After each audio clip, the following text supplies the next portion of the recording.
السلام علیکم ورحمۃ اللہ وبرکاتہ۔ ان الحمد للہ نحمده ونستعینه ونستغفره ونعوذ باللہ من شرور انفسنا ومن سیئات اعمالنا من يهده الله فلا مضل له ومن يضلل فلا هادي له واشهد ان لا اله الا الله وحده لا شريك له واشهد ان محمدا عبده ورسوله اما بعد فان خير الحديث كتاب الله وخير الهدي هدي محمد صلى الله عليه وعلى آله وسلم وشر الأمور محدثاتها وكل محدثة بدعة وكل بدعة ضلالة وكل ضلالة في النار۔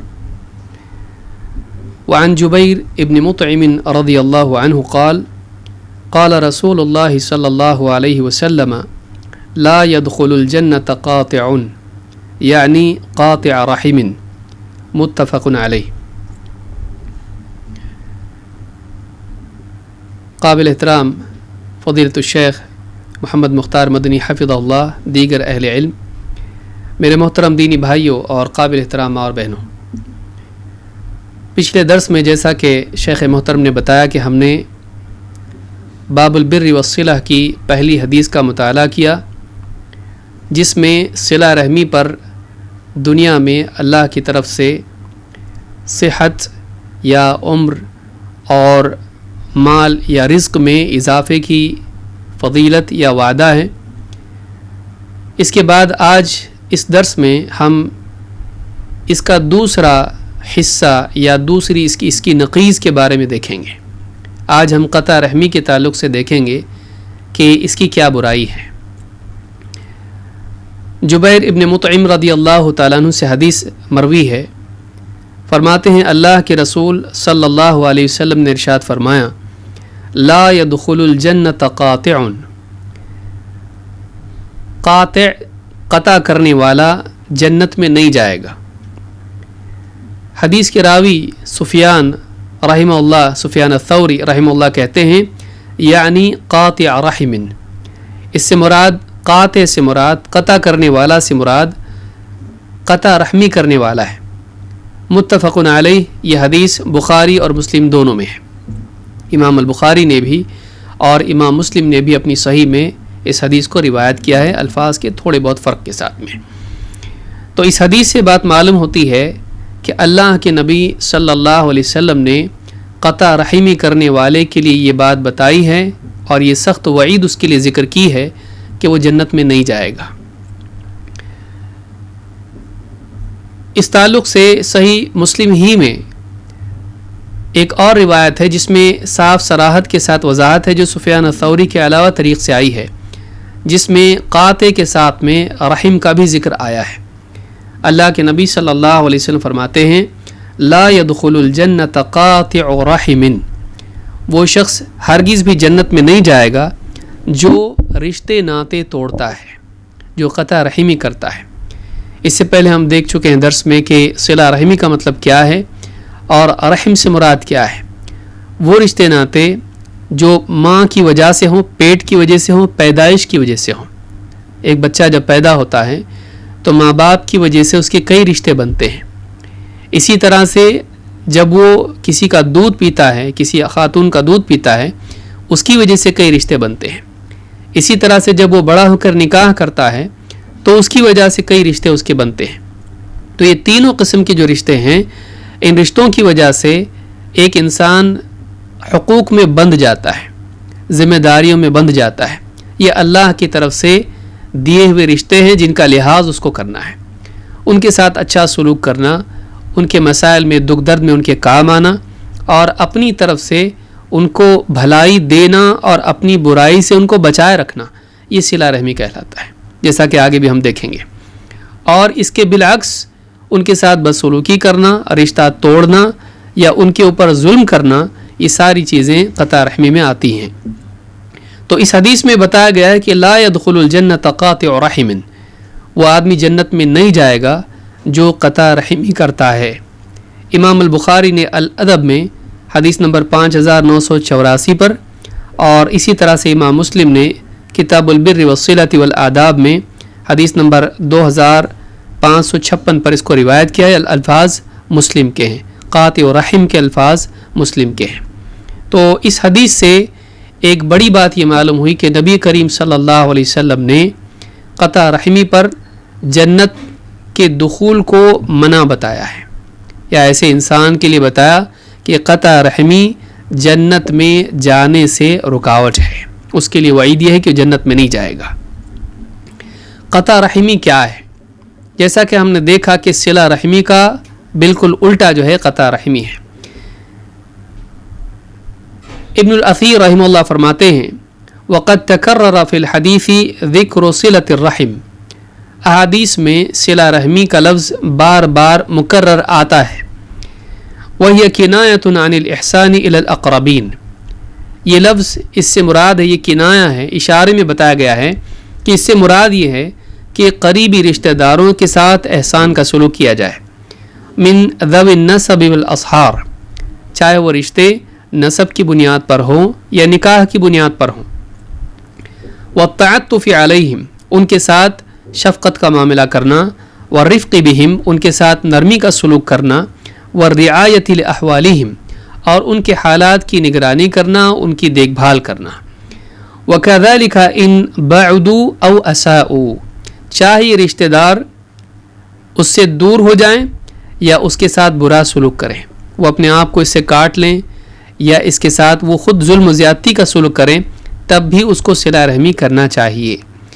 وقطع الرحم ضد ذلك كله، کہتے ہیں کہ قطع رحمی اس کا بالکل الٹا ہے، اس کی بالکل ضد ہے، اس کی نقیض ہے، اس کے برعکس ہے کہ ان کے ساتھ نرمی کا سلوک کرنا، ان کے دکھ درد میں کام آنا، ان کے حالات کی دیکھ بھال کرنا، نگرانی کرنا، اس کا بالکل الٹا جو ہے یہ قطع رحمی ہے۔ رشتہ توڑنا اور برا سلوک کرنا، چاہے وہ زبان سے ہو یا ہاتھ سے ہو، یہ قطع رحمی میں آتا ہے۔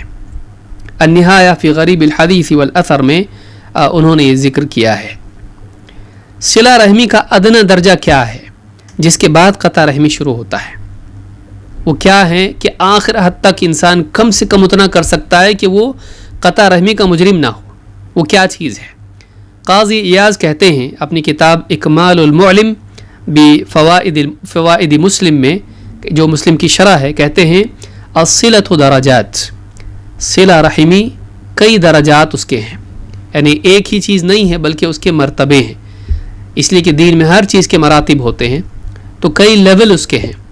الصلۃ درجات، جیسے کسی کے ساتھ احسان کا سلوک کرنا بہت اونچا درجہ ہے، احسان نہیں کرنا، تکلیف نہیں دینا لیکن رشتہ بنائے رکھنا یہ اس سے کم درجہ ہے۔ تو کہتے ہیں کہ اس کے کئی درجات ہیں۔ الصلۃ درجات بعضها فوق بعض، بعض درجات بعض سے اونچے ہیں، جتنا اچھا سلوک رشتہ داروں سے انسان کرے اتنا اونچا درجہ اس کا ہے صلہ رحمی کا۔ وَأَدْنَاهَا تَرْكُ الْمُهَاجَرَةِ وَصِلَتُهَا وَلَوْ بِالسَّلَامِ، کہتے ہیں کہ صلہ رحمی کا سب سے ادنی درجہ یہ ہے کہ آدمی رشتہ داروں سے تعلق توڑے نہیں۔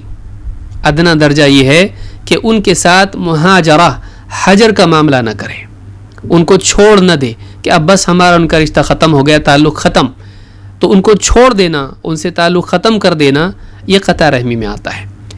اور کہتے ہیں کہ وصلتها ولو بالسلام، اور صلہ رحمی کا ادنی درجہ یہ ہے کہ رشتہ جوڑے رکھیں، کم از کم سلام ہی کے ذریعے کیوں نہ ہو، یعنی کم سے کم اتنا ہو کہ ایک انسان ان کو چھوڑ نہ دے، ان سے بات چیت بند نہ کر لے اور ان سے سلام کلام ختم نہ کر دے۔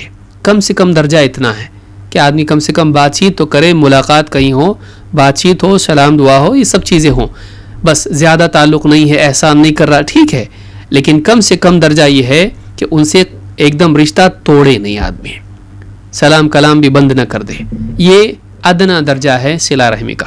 اس کے بعد قطع رحمی شروع ہو جاتا ہے کہ آدمی بات چیت بند کر دے، ملاقات ہو تو سلام بھی نہ کرے، یہ ادھر منہ پھیر لے، وہ ادھر منہ پھیر لے، یہ قطع رحمی ہے۔ یہ تو عام مسلمان سے بھی منع ہے، تو رشتہ داروں سے تو اور بھی من باب اولى ہے۔ تو یہ ادنی درجہ ہوا صلہ رحمی کا، جس کے بعد قطع رحمی شروع ہوتا ہے، جس پر جہنم کا وعدہ ہے، جنت میں دخول سے رکاوٹ ہے۔ قاضی ایاز کہتے ہیں اسی کتاب میں اکمال المعلم بفوائد مسلم میں کہتے ہیں ولا خلاف ان صلة الرحم واجبة على الجملة وقطعها کبیرہ، کہتے اس میں کوئی خلاف نہیں ہے، سارے مسلمان، سارے علماء، پوری امت اس بات پر متفق ہے کہ صلہ رحمی ہر انسان پر واجب ہے، سارے لوگوں پر صلہ رحمی واجب ہے، کوئی نہیں کہہ سکتا میں اس سے باہر ہوں، نہیں، ہر ایک کے لیے اللہ کی طرف سے یہ فریضہ عائد ہے، یہ واجب ہے۔ وقطعها کبیرہ، اور قطع تعلق کرنا، قطع رحمی کرنا، رشتے ناطے توڑنا، یہ گناہ ہے، کبیرہ گناہ ہے، چھوٹا گناہ نہیں ہے، بڑا گناہ ہے۔ کبیرہ گناہ وہ ہوتا ہے جس پر جہنم کی وعید ہو اور جنت میں رکاوٹ کی جس پر وعید ہو کہ وہ جنت میں نہیں جائے گا، وہ جہنم میں جائے گا، یا دنیا میں اس پر عذاب آئے گا، تو اس طرح کی اللہ کی لعنت اس پر ہے، اللہ اس سے ناراض ہے۔ اس طرح کی جتنی باتیں آتی ہیں، اللہ کا غضب، اللہ کا عذاب، اللہ کی لعنت، جنت میں دخول میں یعنی ممانعت، اس میں مانع ہونا، اور اسی طرح سے جہنم میں داخل ہونا، جہنم کی وعید ہونا، یہ ساری چیزیں کسی بھی گناہ کو کبیرہ بتاتی ہیں، اس کو گناہ کو ثابت کرتی ہیں کہ یہ کبیرہ گناہ ہے۔ تو کہتے ہیں کہ اس میں کوئی خلاف نہیں ہے کہ صلہ رحمی واجب ہے، یہ ایسا نہیں کہ بہت فضیلت کی چیز ہے، پرسنالٹی ڈیولپمنٹ کی چیز ہے، بھائی کہ یہ تو بہت اچھا نہیں کہ تو کوئی بات نہیں، یہ اللہ کی طرف سے عائد کیا ہوا فریضہ ہے، آپ کو اپنے رشتہ داروں سے رشتہ جوڑنا پڑے گا، اور ان سے رشتہ توڑتے ہیں تو یہ کبیرہ گناہ ہے۔ کبیرہ گناہ ہونے کے اعتبار سے ایک دلیل یہ بھی ہے کہ قرآن کریم میں اللہ رب العالمین نے ان لوگوں پر لعنت کی ہے جو رشتے ناطے توڑتے ہیں، نہ صرف یہ کہ حدیث میں ہے بلکہ یہ قرآن میں بھی آیا ہے کہ قطع رحمی ایک گناہ ہے۔ مثلا اللہ تعالیٰ قرآن کریم میں فرماتا ہے منافقین کے سلسلے میں، گناہ گاروں کے کفار کے سلسلے میں، فَهَلْ عَسَيْتُمْ إِن تَوَلَّيْتُمْ أَن تُفْسِدُوا فِي الْأَرْضِ وَتُقَطِّعُوا أَرْحَامَكُمْ أُولَئِكَ الَّذِينَ لَعَنَهُمُ اللَّهُ فَأَصَمَّهُمْ وَأَعْمَىٰ أَبْصَارَهُمْ۔ سورہ محمد آیت نمبر 22-23۔ اللہ تعالیٰ نے فرمایا کہ اگر تم منہ پھیر دو، اگر تم اعراض کرو ایمان لانے سے، تو تم سے یہی امید کی جا سکتی یا بہت ممکن ہے تم یہی کرو گے۔ کیا کرو گے؟ ان تفسدوا فی الارض، کہ تم زمین میں فساد کرو گے، چاہے وہ فساد عقیدے کا ہو، اخلاق کا ہو، یا مال و دولت کا، یا کسی جان و مال کا ہو، کہ تم زمین میں فساد کرو گے۔ فساد کئی طرح کا ہوتا ہے، منافقین کفار کئی طرح سے فساد کرتے ہیں۔ وَتُقَطِّعُوا أَرْحَامَكُمْ، اور تم قطع رحمی کرو گے، رشتے ناطے توڑو گے۔ یہ منافقین کی علامات، کفار کی علامات میں سے ایک علامت ہے کہ وہ رشتے ناطے توڑتے ہیں۔ أُولَئِكَ الَّذِينَ لَعَنَهُمُ اللَّهُ، اللہ نے فرمایا کہ یہ وہ لوگ ہیں جن پر اللہ تعالیٰ نے لعنت کر رکھی ہے۔ فَأَصَمَّهُمْ وَأَعْمَىٰ أَبْصَارَهُمْ، اور اللہ تعالیٰ نے انہیں اندھا بہرا کر دیا ہے۔ فَأَصَمَّهُمْ یعنی یہ لوگ گونگے بہرے ہو چکے ہیں، اور وَأَعْمَىٰ أَبْصَارَهُمْ، اور اندھے ان کی نگاہیں، ان کی آنکھیں، ان کی بصیرت اندھی ہو گئی ہے، انہیں دکھائی نہیں دیتا، سن نہیں سکتے حق بات کو، حق بات کی اقرار کی استطاعت ان میں نہیں ہے، ایسے ہو گئے ہیں یہ لوگ۔ ان لوگوں کے بارے میں اللہ نے ان کی نمایاں صفات میں سے ایک صفت یہ بیان کی کہ یہ ان تقطعوا ارحامکم، کہ تم اپنے رشتے ناطے توڑنے والوں میں سے بن جاؤ گے، یعنی ایمان سے اعراض، اللہ اور اس کے رسول کی تعلیمات سے اعراض انسان کو یہاں تک لے جاتا ہے کہ وہ رشتے ناطے توڑتا ہے، ظلم کرتا ہے، نہ صرف غیروں پر بلکہ اپنوں پر بھی ظلم کرتا ہے، ان کے حقوق پامال کرتا ہے۔ تو یہاں پر آپ دیکھیں گے یعنی یہ بتایا گیا ہے کہ ایسے لوگ جو قطع رحمی کرتے ہیں یہ لوگ اللہ کی لعنت کے حقدار ہیں۔ اس طرح سے اور بھی آیات آپ دیکھیں، سورہ رعد میں بھی اللہ نے بات کہی آیت نمبر 25 میں، یا اسی طرح سے اور مقامات پر۔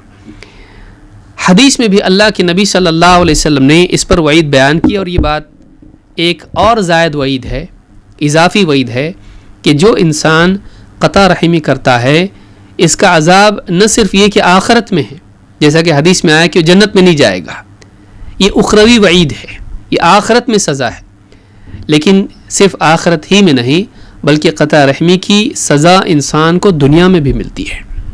اللہ کے نبی صلی اللہ علیہ وسلم فرماتے ہیں ما من ذنب اجدر ان يعجل اللہ تعالی لصاحبہ العقوبۃ فی الدنیا ما يدخرہ له فی الآخرہ، کہتے ہیں کہ کوئی گناہ جس کی سزا اللہ تعالیٰ دنیا ہی میں جلدی سے دے دے، مزید یہ کہ آخرت میں بھی اللہ رب العالمین نے اس کے لیے عذاب تیار رکھا ہے، یہ من قطیعۃ الرحم والخیانت والکذب، قطع رحمی اور خیانت اور اسی طرح سے جھوٹ سے بڑھ کر نہیں ہے۔ قطع رحمی رشتے ناطے توڑنا، اسی طرح سے خیانت کرنا، چاہے وہ دین میں ہو یا اپنے منصب میں ہو یا لوگوں کے مال میں ہو یا کسی اور چیز میں ہو، تو خیانت کرنا اور قطع رحمی کرنا اور جھوٹ بولنا، چاہے وہ لوگوں کے معاملات میں ہو یا اللہ اور اس کے رسول کے معاملے میں ہو، دین کے معاملے میں ہو، یہ 3 گناہ ایسے ہیں، ان سے بڑھ کر اور کوئی گناہ ایسا نہیں ہے کہ اس کی سزا اللہ تعالیٰ دنیا ہی میں نہ دے دے۔ اللہ اس کی سزا، ان تینوں گناہوں کی سزا دنیا میں بھی دیتا ہے۔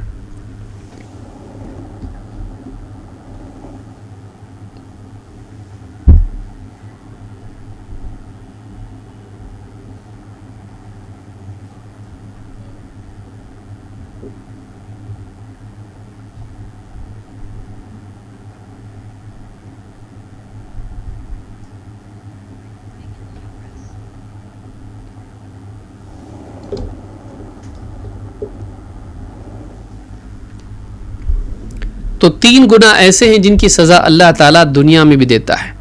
آپ نے فرمایا کہ قطع رحمی، خیانت اور جھوٹ سے بڑھ کر اور کوئی گناہ نہیں ہے جس کی سزا اللہ تعالیٰ دنیا میں دے دے، اور اس کے ساتھ یہ کہ مزید آخرت میں بھی اس کے لیے عذاب موجود ہے۔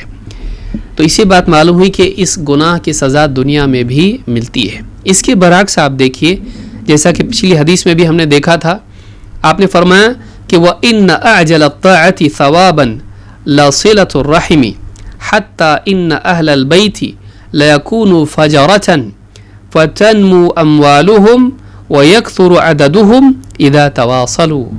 اس کے برعکس آپ ایک دوسری فضیلت دیکھیں صلہ رحمی کی، کہ جب انسان رشتے ناطے جوڑتا ہے، جب ایک گھرانے کے لوگ ایسے ہوتے ہیں کہ آپس میں رشتے ناطے جوڑتے ہیں، تو اس کا نہ صرف آخرت میں ثواب ہے بلکہ دنیا میں بھی اللہ رب العالمین اس پر عطا کرتا ہے۔ کیا حدیث ہے؟ اگلا ٹکڑا حدیث کا یہ ہے کہ وَإِنَّ أَعْجَلَ الطَّاعَةِ ثَوَابًا لَصِلَةُ الرَّحِمِ، وہ نیکی جس کا اللہ تعالیٰ فوری طور پر دنیا ہی میں ثواب دے دیتا ہے، اس کا بدلہ اللہ تعالیٰ بہترین دنیا ہی میں عطا کرتا ہے، وہ رشتے ناطے جوڑنا ہے، صلہ رحمی ہے۔ اور حتیٰ ان اہل البیت لیکونوا فجرةً، یہاں تک کہ ایک گھر کے لوگ گناہگار ہوتے ہیں لیکن صلہ رحمی کی وجہ سے فتنمو اموالہم، ان کے مال بڑھ جاتے ہیں، ویکثر عددہم، اور ان کا عدد بڑھ جاتا ہے۔ اولاد ان کو اللہ دیتا ہے، مال ان کو دیتا ہے، کب؟ اذا تواصلوا، جب آپس میں رشتے ناطے جوڑتے ہیں۔ تو معلوم یہ ہوا، پچھلی حدیث میں بھی ہم نے دیکھا تھا کہ انسان کی عمر میں اور اس کے مال میں اللہ تعالیٰ زیادتی عطا فرماتا ہے صلہ رحمی کی وجہ سے۔ اس حدیث میں آپ نے دیکھا کہ صلہ رحمی، ایک انسان بعض اوقات گناہ گار ہوتا ہے لیکن کبھی ماں باپ کی خدمت کی وجہ سے، کبھی رشتہ داروں سے حسن سلوک کی وجہ سے دنیا میں ترقی کر جاتا ہے۔ لوگ بولتے ہیں وہ گناہ گار ہیں، لیکن کچھ خیر ایسی ہوتی ہے اس میں جس کی وجہ سے اللہ دنیا میں اس کا بدلہ دے دیتا ہے۔ بقیہ گناہوں کی وجہ سے اللہ آخرت میں سزا دے گا، لیکن یہ بھلائی اس میں ایسی تھی کہ دنیا میں اللہ تعالیٰ اس کے بدلے اس کو عطا کرتا ہے۔ اس حدیث کو امام الطبرانی نے الکبیر میں روایت کیا ہے، اور صحیح الجامع الصغیر میں حدیث نمبر 5705 پر شیخ الالبانی نے کہا کہ یہ حدیث صحیح ہے، یہ حدیث صحیح ہے۔ اسی طرح سے آپ دیکھیں گے کہ قطع رحمی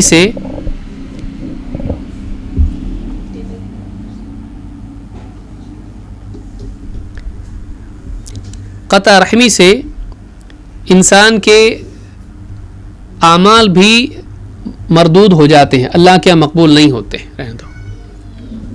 اللہ کے نبی صلی اللہ علیہ وسلم فرماتے ہیں ان اعمال بنی آدم تعرض کل خمیس لیلۃ الجمعہ، بنی آدم کے اعمال ہر جمعہ کی رات کو، تعرض کل خمیس لیلۃ الجمعۃ، جمعرات اور جمعہ کی رات کو، یعنی اللہ کے ہاں پیش ہوتے ہیں۔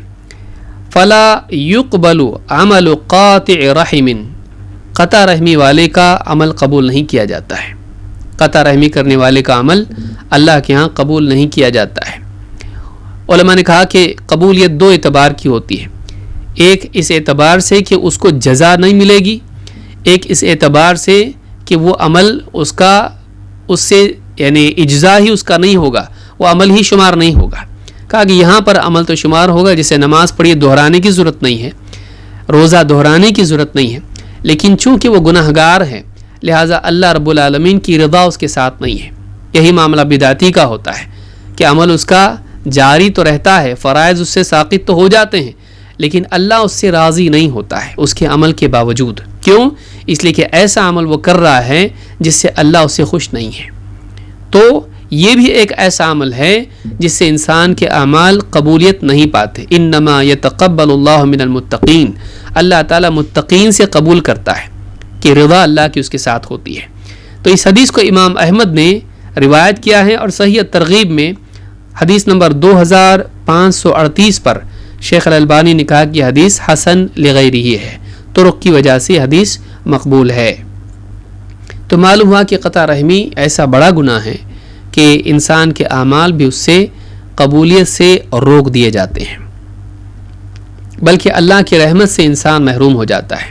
اللہ کے نبی صلی اللہ علیہ وسلم فرماتے ہیں، حدیث قدسی ہے کہ اللہ تعالیٰ فرماتا ہے قال اللہ انا اللہ وانا الرحمن، اللہ تعالیٰ کا فرمان ہے، اللہ فرماتا ہے میں اللہ ہوں، سچا معبود ہوں، وانا الرحمن، میں بڑا رحم کرنے والا ہوں سارے بندوں پر، وانا الرحمن خلقت الرحم وشققت لها من اسمی، میں نے رحم کو پیدا کیا۔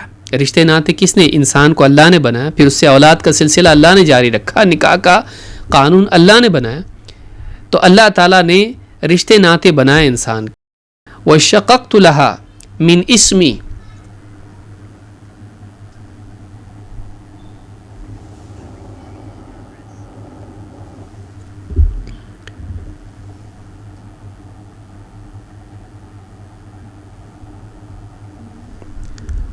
وشققت لها من اسمی، کہ میں نے رحیم سے، رحیم کو جو ہے شققت لها من اسمی، میں نے اپنے نام سے رحیم کا اشتقاق کیا۔ آپ دیکھیے رحیم کا جو لفظ ہے یہ رحمت سے، الرحیم سے مشتق ہے، اللہ کی رحمت سے جڑا ہوا ہے۔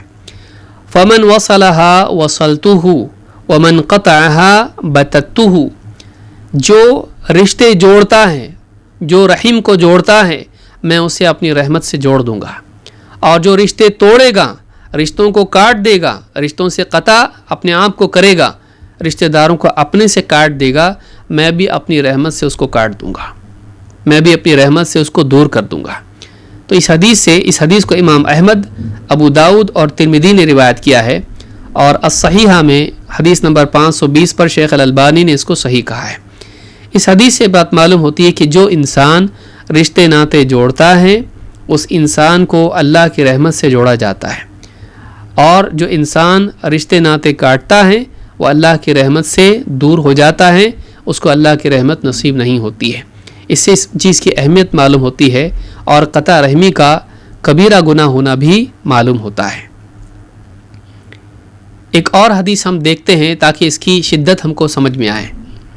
اللہ کے نبی صلی اللہ علیہ وسلم کے ایک صحابی ہیں، اور راوی کہتے ہیں کہ ان رجل من خثعم کے ایک صاحب ہیں، ان کا کہنا ہے، کہتے ہیں کہ اتیت النبی صلی اللہ علیہ وسلم وهو فی نفر من اصحابہ، میں اللہ کے نبی صلی اللہ علیہ وسلم کی خدمت میں حاضر ہوا جبکہ آپ اپنے بعض صحابہ کے درمیان تشریف فرما تھے، بیٹھے ہوئے تھے۔ قال قلت انت الذي تزعم انك رسول اللہ، اس شخص نے کہا کہ آپ ہی ہو جو دعویٰ کرتے ہو کہ میں رسول ہوں؟ قال نعم، اللہ کے نبی صلی اللہ علیہ وسلم نے فرمایا ہاں۔ قال قلت یا رسول اللہ، وہ صحابی کہتے ہیں میں نے کہا اللہ کے رسول، فوراً ایمان لے آئے ہیں، اور فوراً یعنی ہو سکتا ہے پہلے بھی ایمان لائے ہوں۔ کہا کہ قلت یا رسول اللہ ای الاعمال احب الی اللہ، کہا کہ اللہ کے رسول سارے اعمال میں اللہ کے نزدیک سب سے پسندیدہ عمل کون سا ہے، اللہ کو سب سے پیارا محبوب عمل کون سا ہے؟ قال ایمان باللہ، اللہ پر ایمان لانا، اللہ پر ایمان لانا۔ قال قلت یا رسول اللہ ثم مہ، کہ اللہ کے رسول اس کے بعد اور کون سا عمل ہے؟ قال ثم صلۃ الرحم، کہ اس کے بعد رشتے ناتے جوڑنا، صلہ رحمی کرنا، رشتہ داروں سے اچھا سلوک کرنا۔ قلت یا رسول اللہ ای الاعمال ابغض الی اللہ، میں نے پوچھا اللہ کے رسول سارے اعمال میں سب سے مبغوض، نفرت والا اور سب سے زیادہ ناپسندیدہ عمل اللہ کے نزدیک اور کون سا ہے؟ قال الاشراک باللہ، اللہ کے ساتھ شرک کرنا۔ قال قلت یا رسول اللہ ثم ما؟ قال ثم قطیعۃ الرحم، کہتے میں نے پوچھا اللہ کے رسول شرک کے بعد اللہ کے نزدیک سب سے قابل نفرت عمل کون سا ہے؟ آپ نے فرمایا رشتے ناتے توڑنا، رشتہ داروں سے برا سلوک کرنا۔ اس حدیث کو امام ابو یعلا نے روایت کیا ہے، اور صحیح ترغیب و ترہیب میں شیخ الالبانی نے حدیث نمبر 2522 پر کہا ہے کہ یہ حدیث صحیح ہے۔ اس حدیث سے بات معلوم ہوتی ہے کہ شرک کے بعد اگر کوئی گناہ ہے تو وہ قطع رحمی ہے، کیونکہ شرک اللہ کے معاملے میں ظلم ہے اور قطع رحمی انسانوں کے معاملے میں ظلم ہے۔ لیکن انسانوں میں سے جو دو قسمیں ہیں، ایک وہ جن سے ہمارا کوئی رشتہ نہیں، دوسرے وہ جن سے رشتہ ہے۔ جو رشتہ دار ہیں ان کا ہم پر زیادہ حق ہے کیونکہ ہم ان سے زیادہ قریب اور جڑے ہوئے ہیں، تو ان سے ظلم کرنا یہ زیادہ برا ظلم ہے۔ تو اسی اعتبار سے شرک کے بعد قطع رحمی کو ذکر کیا گیا کہ شرک کے بعد یہ برا عمل ہے، اور توحید یا ایمان کے بعد اللہ کے نبی صلی اللہ علیہ وسلم نے صلہ رحمی کو ذکر کیا کہ یہ بہت بڑی نیکی ہے۔ تو یہ بھی ایک بہت بڑی بات ہم کو معلوم ہوئی اس حدیث سے کہ رشتے ناتے جوڑنا کتنی اہم چیز ہے۔ اللہ کے نبی صلی اللہ علیہ وسلم نے ایک حدیث میں بتایا، بعض لوگ کہیں گے کہ اب کیا کریں، ہمارے رشتہ داری ایسے ہیں، ہم کیوں کسی سے کٹیں بھائی؟ لیکن وہی اس لائق نہیں کہ ان سے ہم لوگ رشتہ جوڑیں، کیونکہ ہم جب بھی جاتے ہیں نکاح میں گئے ہمارے سے بدسلوکی کرتے ہیں، ویسا سلوک نہیں دیتے، رسپیکٹ نہیں دیتے، کرسی لا کے نہیں رکھتے ہیں، گھر پہ ان کے جائیں تو کھانے وانے کے لیے پوچھتے تک نہیں ہیں، وغیرہ وغیرہ، یا ہمارے پیچھے سازش کرتے ہیں۔ بہت ساری چیزیں تو بدگمانیاں ہوتی ہیں، بعض اوقات، اکثر اوقات تو بہت ساری چیزیں بدگمانیاں ہوتی ہیں۔ کبھی کبھی تو حسد بھی ہوتا ہے کہ ان کی ترقی سے انسان یہ سمجھ لیتا ہے کہ وہ ہم سے بدسلوکی کرتے ہیں۔ مثلا کوئی بہت امیر ہے اور آپ ان کے پاس گئے تو آپ سے پوچھ رہے ہیں کہ آج کل کیا چل رہا ہے، مطلب مارکیٹ میں آپ کا بزنس کیسا چل رہا ہے؟ کہ دیکھو مجھ کو تانا دیتا ہے، خود امیر ہوا تو ہم کو غریب لوگوں کو تانا دیتا ہے۔ بعض اوقات آپ کی احساس کمتری ہوتا ہے کہ اس کی وجہ سے آپ اس طرح سے بدگمانی لوگوں سے کرتے ہیں اور یہ سمجھتے ہیں کہ اس نے ہمارا انسلٹ کیا۔ آدمی کو اپنا دل بڑا کرنا چاہیے اور اچھا گمان لوگوں سے رکھنا چاہیے۔ ٹھیک ہے برے بھی ہو سکتے ہیں رشتہ دار، اس میں بھی کوئی شک نہیں ہے، لیکن ضروری نہیں کہ سب برے اور آپ ہی اچھے ہوں، ایسا نہیں ہوتا ہے۔ تو اب کبھی ایسا ہو کہ رشتہ دار ایسے ہوں کہ جو رشتے ناتے ٹھیک سے مینٹین نہیں کرتے ہیں، تو کیا آپ کو حق مل جاتا ہے کہ آپ ان سے رشتہ توڑ دیں؟ اللہ کے نبی صلی اللہ علیہ وسلم کی ایک حدیث اس معاملے میں ہم کو رہنمائی دیتی ہے۔ اللہ کے رسول صلی اللہ علیہ وسلم فرماتے ہیں لیس الواصل بالمکافی ولكن الواصل الذي اذا قطعت رحمه وصلها۔ امام البخاری نے کتاب الادب میں اس کو روایت کیا ہے، حدیث نمبر 5991۔ عبداللہ بن عمر رضی اللہ تعالیٰ سے حدیث مروی ہے، کہا کہ لیس الواصل بالمکافی، جو رشتے ناتے جوڑنے والا وہ نہیں جو بدلے میں رشتہ جوڑے، جو جواب میں رشتہ جوڑے، یعنی وہ جڑیں گے تو ہم جڑیں گے، وہ کٹیں گے تو ہم بھی کٹیں گے۔ صلہ رحمی کرنے والا وہ نہیں ہے کہ جواب میں، جزا میں رشتہ جوڑے، لوگوں کے رشتہ جوڑنے پر جوڑے، وہ رشتہ ناتا جوڑنے والا نہیں ہے، یہ تو سبھی کرتے ہیں۔ ایک کافر بھی آپ اس سے ہنس کے بات کریں، خوشی سے بات کریں، ملاقات کریں، کیسے ہیں آپ پوچھیں تو وہ بھی آپ سے جواب میں اچھا ہی سلوک کرتا ہے۔ واصل وہ نہیں ہے کہ جو جڑنے والوں سے جڑے، بلکہ کہا کہ وَلَكِنِ الْوَاصِلُ الَّذِي إِذَا قُطِعَتْ رَحِمُهُ وَصَلَاهَا، بلکہ واقعی صلہ رحمی کرنے والا وہ ہے کہ اس کے رشتہ دار اس سے کٹیں تب بھی ان سے جڑیں۔ رشتہ دار اپنا تعلق اس سے منقطع کریں لیکن پھر بھی یہ اس سے صلہ رحمی کریں، پھر بھی اس کے ساتھ رشتہ جوڑیں۔ اس حدیث سے بات معلوم ہوتی ہے کہ اعلیٰ درجہ یہ ہے کہ ایک انسان کٹنے والوں سے بھی جڑے. حقیقی صلہ رحمی کمال اس کا یہ ہے کہ کٹنے والوں سے بھی انسان جڑے, برا سلوک کرنے والوں سے بھی اچھا سلوک کرے. ابن حجر رحمہ اللہ فرماتے ہیں فہم ثلاث درجات, اس حدیث میں 3 درجات صلہ رحمی کے اعتبار سے ذکر ہوئے ہیں. مواصل و مکافئ و قاطع, رشتے ناتوں کے اعتبار سے 3 درجات لوگوں کے ہیں. ایک مواصل یا اس کو آپ کہیں واصل, دوسرا مکافی, تیسرا قاطع. ایک وہ جو خود سے رشتہ جوڑے, دوسرا وہ جو جڑیں گے تو جڑوں گا, جوابی طور پر رشتہ جوڑے, بدلے میں رشتہ جوڑے نہ کہ خود سے, اور تیسرا وہ کہ جو رشتہ کاٹے, بدسلوکی کرے. کہتے فالواصل من یتفضل ولا یتفضل علیہ, واصل وہ ہے کہ جو اپنی طرف سے لوگوں کے ساتھ فضل و کرم کا معاملہ کریں جبکہ لوگ اس کے ساتھ اچھا سلوک نہیں کرتے ہیں, تفضل اس کے ساتھ یعنی فضل و کرم کا معاملہ نہیں کرتے ہیں.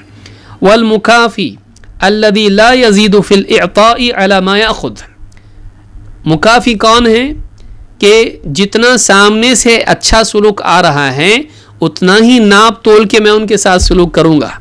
وہ بات کریں گے میں بھی بات کروں گا, وہ دعوت دیں گے میں بھی دعوت دوں گا, وہ جیسا سلوک میرے ساتھ کریں گے بدلے میں ویسا سلوک میں بھی کروں گا, جو لیول ان کا میرا بھی وہی لیول. یہ مکافی ہے, یہ کیا ہے, ان کے ساتھ برابر کا معاملہ, لین دین کا معاملہ کر رہا ہے. تیسرا وہ ہے, کہتے ہیں کہ والقاطع الذی یتفضل علیہ ولا یتفضل, اور قطع رحمی کرنے والا وہ ہے کہ سامنے والا اس سے اچھا سلوک کرے تبھی بھی وہ کیا کرے, ولا یتفضل, ان کے ساتھ فضل و کرم کا معاملہ نہ کرے. فتح الباری میں حدیث نمبر 5991 کے ضمن میں یہ بات انہوں نے کہی ہے. امام صنعانی کہتے ہیں کہ سبل السلام میں کہتے وبالاولی من یتفضل علیہ ولا یتفضل انہ قاطع, کہتے ہیں کہ یعنی یعنی قول سے بات مزید یہ معلوم ہوتی ہے حدیث سے بھی کہ وبالاولی من یتفضل علیہ ولا یتفضل, کہ لوگ اس کے ساتھ اچھا سلوک کریں لیکن یہ ان کے ساتھ برا سلوک کرے, ان کے ساتھ احسان کا معاملہ نہ کرے, یہ قاطع ہے. تو یہ بات جو ہے 3 درجات ہم کو معلوم ہوئے رشتہ داروں کے, مواصل اور مکافی اور قاطع. سب سے برا ان میں کون ہے, قطع رحمی کرنے والا. سب سے اونچا کون ہے, صلہ رحمی کرنے والا.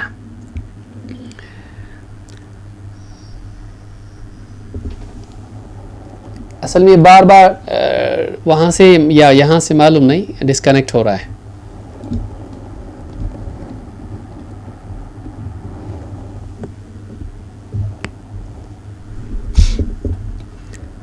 ایک اور حدیث اس سلسلے میں ہم دیکھتے ہیں کہ رشتہ دار اگر اچھا سلوک نہ کریں اور آدمی اچھا سلوک کرے تو اس بارے میں کیا ہے. ابو ہریرہ رضی اللہ عنہ کہتے ہیں ان رجلا قال یا رسول اللہ ان لی قرابتا اصلهم ویقطعونی, کہا کہ اللہ کے رسول میرے بعض رشتہ دار ایسے بھی ہیں کہ اصلهم ویقطعونی, میں ان سے صلہ رحمی کرتا ہوں وہ مجھ سے قطع تعلق کرتے ہیں, میں ان سے جوڑتا ہوں وہ کٹتے ہیں, میں ان سے احسان کر سلوک کرتا ہوں مجھ سے بدسلوکی کرتے ہیں. عام طور سے لوگ یہی شکایت کرتے ہیں ہم اچھے لوگ برے. کسی سے پوچھا جائے کہ بھئی سب سے برے لوگ کون ہیں آپ, جن کے تعلقات آپ کی زندگی میں آپ کے جو آئیں, کہا ہمارے رشتہ دار سب سے برے لوگ ہیں. اور اس کے رشتہ داروں سے پوچھا جائے تو وہ بھی یہی کہتے ہیں. کہتے ہیں کہ ان لی قرابتا اصلهم ویقطعونی, میرے بعض رشتہ دار ہیں کہ میں ان سے جڑتا ہوں وہ مجھ سے کٹتے ہیں. واحسن الیہم ویسیئون الی, میں ان سے احسان کا سلوک کرتا ہوں لیکن وہ مجھ سے برا سلوک کرتے ہیں. واحلم عنہم ویجہلون علی, میں ان کے ساتھ درگزر کا سلوک کرتا ہوں, ان کی جہالت, ان کی یعنی گستاخیوں کو برداشت کر لیتا ہوں, پی جاتا ہوں. احلم جہالت کو برداشت کرنا. ویجہلون علی, لیکن وہ مجھ پر جہالت, میرے ساتھ جہالت کا سلوک کرتے ہیں. فقال, اللہ کے رسول صلی اللہ علیہ وسلم جب یہ سنا تو آپ نے کہا لئن کنت کما قلت, اگر تم جو کہہ رہے ہو اگر واقعی حال ایسا ہی ہے، معاملہ ایسا ہی ہے، فَكَأَنَّمَا تُصِفُّهُمُ الْمَلْ، تو یہ ایسا ہے جیسا تم ان کے منہ میں خاک ڈالتے ہو یا راکھ ڈالتے ہو، تم ان کے منہ میں راکھ ڈالتے ہو. اور فرمایا کہ وَلَا يَزَالُ مَعَكَ مِنَ اللَّهِ ظَهِيرٌ عَلَيْهِمْ مَا دُمْتَ عَلَى ذَلِكَ، جب تک تم جو سلوک تم نے بتایا کہ وہ کرتے ہیں میں جڑتا ہوں، وہ برا سلوک کرتے ہیں میں اچھا سلوک کرتا ہوں، میں وہ جہالت کرتے میں برداشت کرتا ہوں، اگر واقعی ایسا ہے جب تک تم ایسا سلوک کرتے رہو گے، اسی اعلیٰ اخلاق پر تم باقی رہو گے، تو کہا کہ اللہ کی طرف سے تمہارے لیے ایک مددگار فرشتہ ہوگا. اللہ ایک فرشتہ تمہارے لیے مقرر کرے گا جو تمہاری مدد کرتا رہے گا. کہا کہ ولا ان کے مقابلے میں تمہارا مددگار ہوگا. ولا يزال معك من الله ظهير، یقیناً مسلسل اللہ کی طرف سے تمہارا ایک ظہیر سپورٹر، آدمی کہتا ہے نا میرا کوئی بیکنگ والا نہیں ہے، ظہیر کہتے ہیں مددگار اور بیکنگ سپورٹ کرنے والا. ولا يزال معك من الله ظهير عليهم، ان پر تیرے ساتھ ایک مددگار اللہ کی طرف سے ہوگا، ما دمت على ذلك، جب تک تم ایسا کرتے رہو گے. اس حدیث کو امام مسلم نے اپنی صحیح میں روایت کیا ہے، کتاب البر والصلۃ والآداب میں، حدیث نمبر 2558 پر. تو اس حدیث سے بات معلوم ہوئی کہ چاہے رشتہ دار برا سلوک کریں، ہمارے لیے اس بات کی یعنی گنجائش نہیں پیدا ہوتی کہ ہم بھی برا سلوک کریں، ہم کو چاہیے کہ ہم اچھا ہی سلوک کریں. اس حدیث کا جو یعنی پہلا حصہ تھا، ایک اور بات اس میں جو سمجھنے کی ہے وہ یہ کہ اس حدیث میں جنت میں داخلے میں رکاوٹ کا ذکر ہے، وہ جنت میں نہیں جائے گا. لا يدخل الجنہ، وہ آدمی جنت میں نہیں جائے گا. تو یہ بہت بڑی وعید ہے، اور ایک شبہ اس سے پیدا ہوتا ہے کہ کیا پھر کبیرہ گناہ کی وجہ سے آدمی جنت میں ہی نہیں جائے گا؟ تو اس حدیث کے اس حصے کو بھی سمجھنا ضروری ہے کہ جب بہت ساری حدیثوں میں آتا ہے لا يدخل الجنت فلان و فلان، لا يدخل الجنت کذا و کذا، تو وہ جنت میں نہیں جائے گا. تو اس سے مراد کیا ہے، اس حدیث کا مطلب کیا ہے، اور بھی احادیث میں آتا ہے تو اس سے مراد کیا ہوتا ہے. ابن بطال رحمہ اللہ کہتے ہیں شرح بخاری میں، کہتے ہیں کہ وَمَعْنَاهُ عِنْدَ أَهْلِ السُّنَّةِ لَا يَدْخُلُ الْجَنَّةَ إِنْ أَنْفَذَ اللَّهُ عَلَيْهِ الْوَعِيدِ. حدیث کے الفاظ جو ہیں اس کے مطابق یہ بات معلوم ہوتی ہے، اہل سنت کا عقیدہ یہ ہے کہ اگر اللہ تعالیٰ نے اس گناہ کی سزا اس پر نافذ کی تو وہ جنت میں نہیں جائے گا. اگر اللہ تعالیٰ نے اس گناہ کی سزا اس پر، کیونکہ اللہ کو اختیار ہے، وہ چاہے تو معاف کرے چاہے تو سزا دے، اگر اللہ تعالیٰ نے اس پر اس گناہ کی سزا نافذ کی تو وہ جنت میں نہیں جائے گا. لِإِجْمَاعِهِمْ أَنَّ اللَّهَ تَعَالَى فِي وَعِيدِهِ لِعُصَاةِ الْمُسْلِمِينَ بِالْخِيَارِ، اس لیے کہ سارے مسلمانوں کا، اہل سنت والجماعت کا اس پر اجماع ہے، اتفاق ہے کہ اللہ تعالیٰ اپنی وعید کے معاملے میں، وعدہ خیر کا ہوتا ہے اور وعید سزا کی ہوتی ہے، اس کو بھی یاد رکھیں. تو اپنی وعید کے بارے میں اللہ رب العالمین کو اختیار ہے. کیا؟ لعصاۃ المسلمین، جتنے گناہگار مسلمان ہیں، کوئی گناہ کر کے چلا گیا، توبہ نہیں کیا تھا، اس کے معاملے میں اللہ تعالیٰ اپنی وعید کے بارے میں مختار ہے. چاہے تو وہ سزا دے، کہتے ہیں کہ ان شاء عذبہم و ان شاء عفا عنہم، چاہے تو اللہ تعالیٰ سزا دے اور چاہے تو اللہ تعالیٰ عذاب دے، چاہے تو اللہ تعالیٰ معاف کر دے. یعنی قاعدہ تو یہ کہ جہنم میں جائے گا، قاعدہ تو یہ کہ جنت میں نہیں جائے گا، لیکن پھر اللہ کو اختیار ہے، اگر وہ ایمان والا تھا تو اللہ چاہے تو معاف کر دے یا پھر جہنم میں اس کو ڈال دے یا جنت سے روک لے. دونوں صورتیں ہو سکتی. بعض علماء نے یہ بھی کہا ہے کہ اسے اعراف پر روک دیا جائے، جنت میں نہیں جائے گا اور جہنم میں بھی نہیں، لیکن جنت سے محروم رہے گا، یہ بھی ممکن ہے. ابو العباس القرطبی کہتے ہیں، یہ دوسرے ہیں تفسیر والے نہیں، ابو العباس القرطبی کہتے ہیں والکلام فی کون القاطع لا يدخل الجنة قد تقدم فی الایمان، کتاب الایمان میں قطع رحمی کرنے والا جنت میں نہیں جائے گا، ہم دیکھ چکے اس کی تفصیل اور اس کی بحث کو. کہتے وَأَنَّهُ يَصِحُ أَن يُحْمَلَ عَلَى الْمُسْتَحِلِّ لِقَطْعِ الرَّحِمِ. دیکھیے اس حدیث میں کئی معنی کا احتمال ہے. وہ آدمی جنت میں نہیں جائے گا. جنت میں نہ جانا دائمی بھی ہو سکتا ہے اور وقتی بھی, کہ کوئی آدمی جنت میں نہیں جائے گا ہمیشہ کے لیے جنت سے محروم, یا وقتی طور پر جنت سے محروم. یہ دونوں شکلیں اس کی ہو سکتی ہیں. کہتے ہیں وَأَنَّهُ يَصِحُّ أَن يُحْمَلَ عَلَى الْمُسْتَحِلِّ لِقَطْعِ الرَّحِمِ فَيَكُونُ الْقَاطِعُ كَافِرًا. جیسے مثال کے طور پر کوئی آدمی سنے قرآن کی آیتوں کو اور احادیث کو جس میں اللہ رب العالمین نے قطع رحمی کو منع کیا ہے, نبی صلی اللہ علیہ وسلم نے قطع رحمی کو منع کیا ہے, اس پہ ڈانٹا ہے. اب یہ آدمی اس کے رشتہ دار مثلاً ہیں اور یہ نہیں چاہتا ہے کہ ان سے جڑے. اب اس کے سامنے کسی آدمی نے حدیث پیش کر دی کہ بھئی قطع رحمی منع ہے. وہ کہ میں نہیں مانتا ایسی حدیثوں کو, یہ کون سا انصاف ہے, وہ میرے ساتھ برا سلوک کرتے ہیں, میں ان کے ساتھ رشتہ جوڑوں, میں اس حدیث کو ہی نہیں مانتا, میں اللہ کی اس حکم کو نہیں مانتے, تو ظلم ہو گیا, زبردستی ان سے جوڑو. اب اس نے کیا کیا, اس نے قطع رحمی کو اپنے لیے حلال کیا.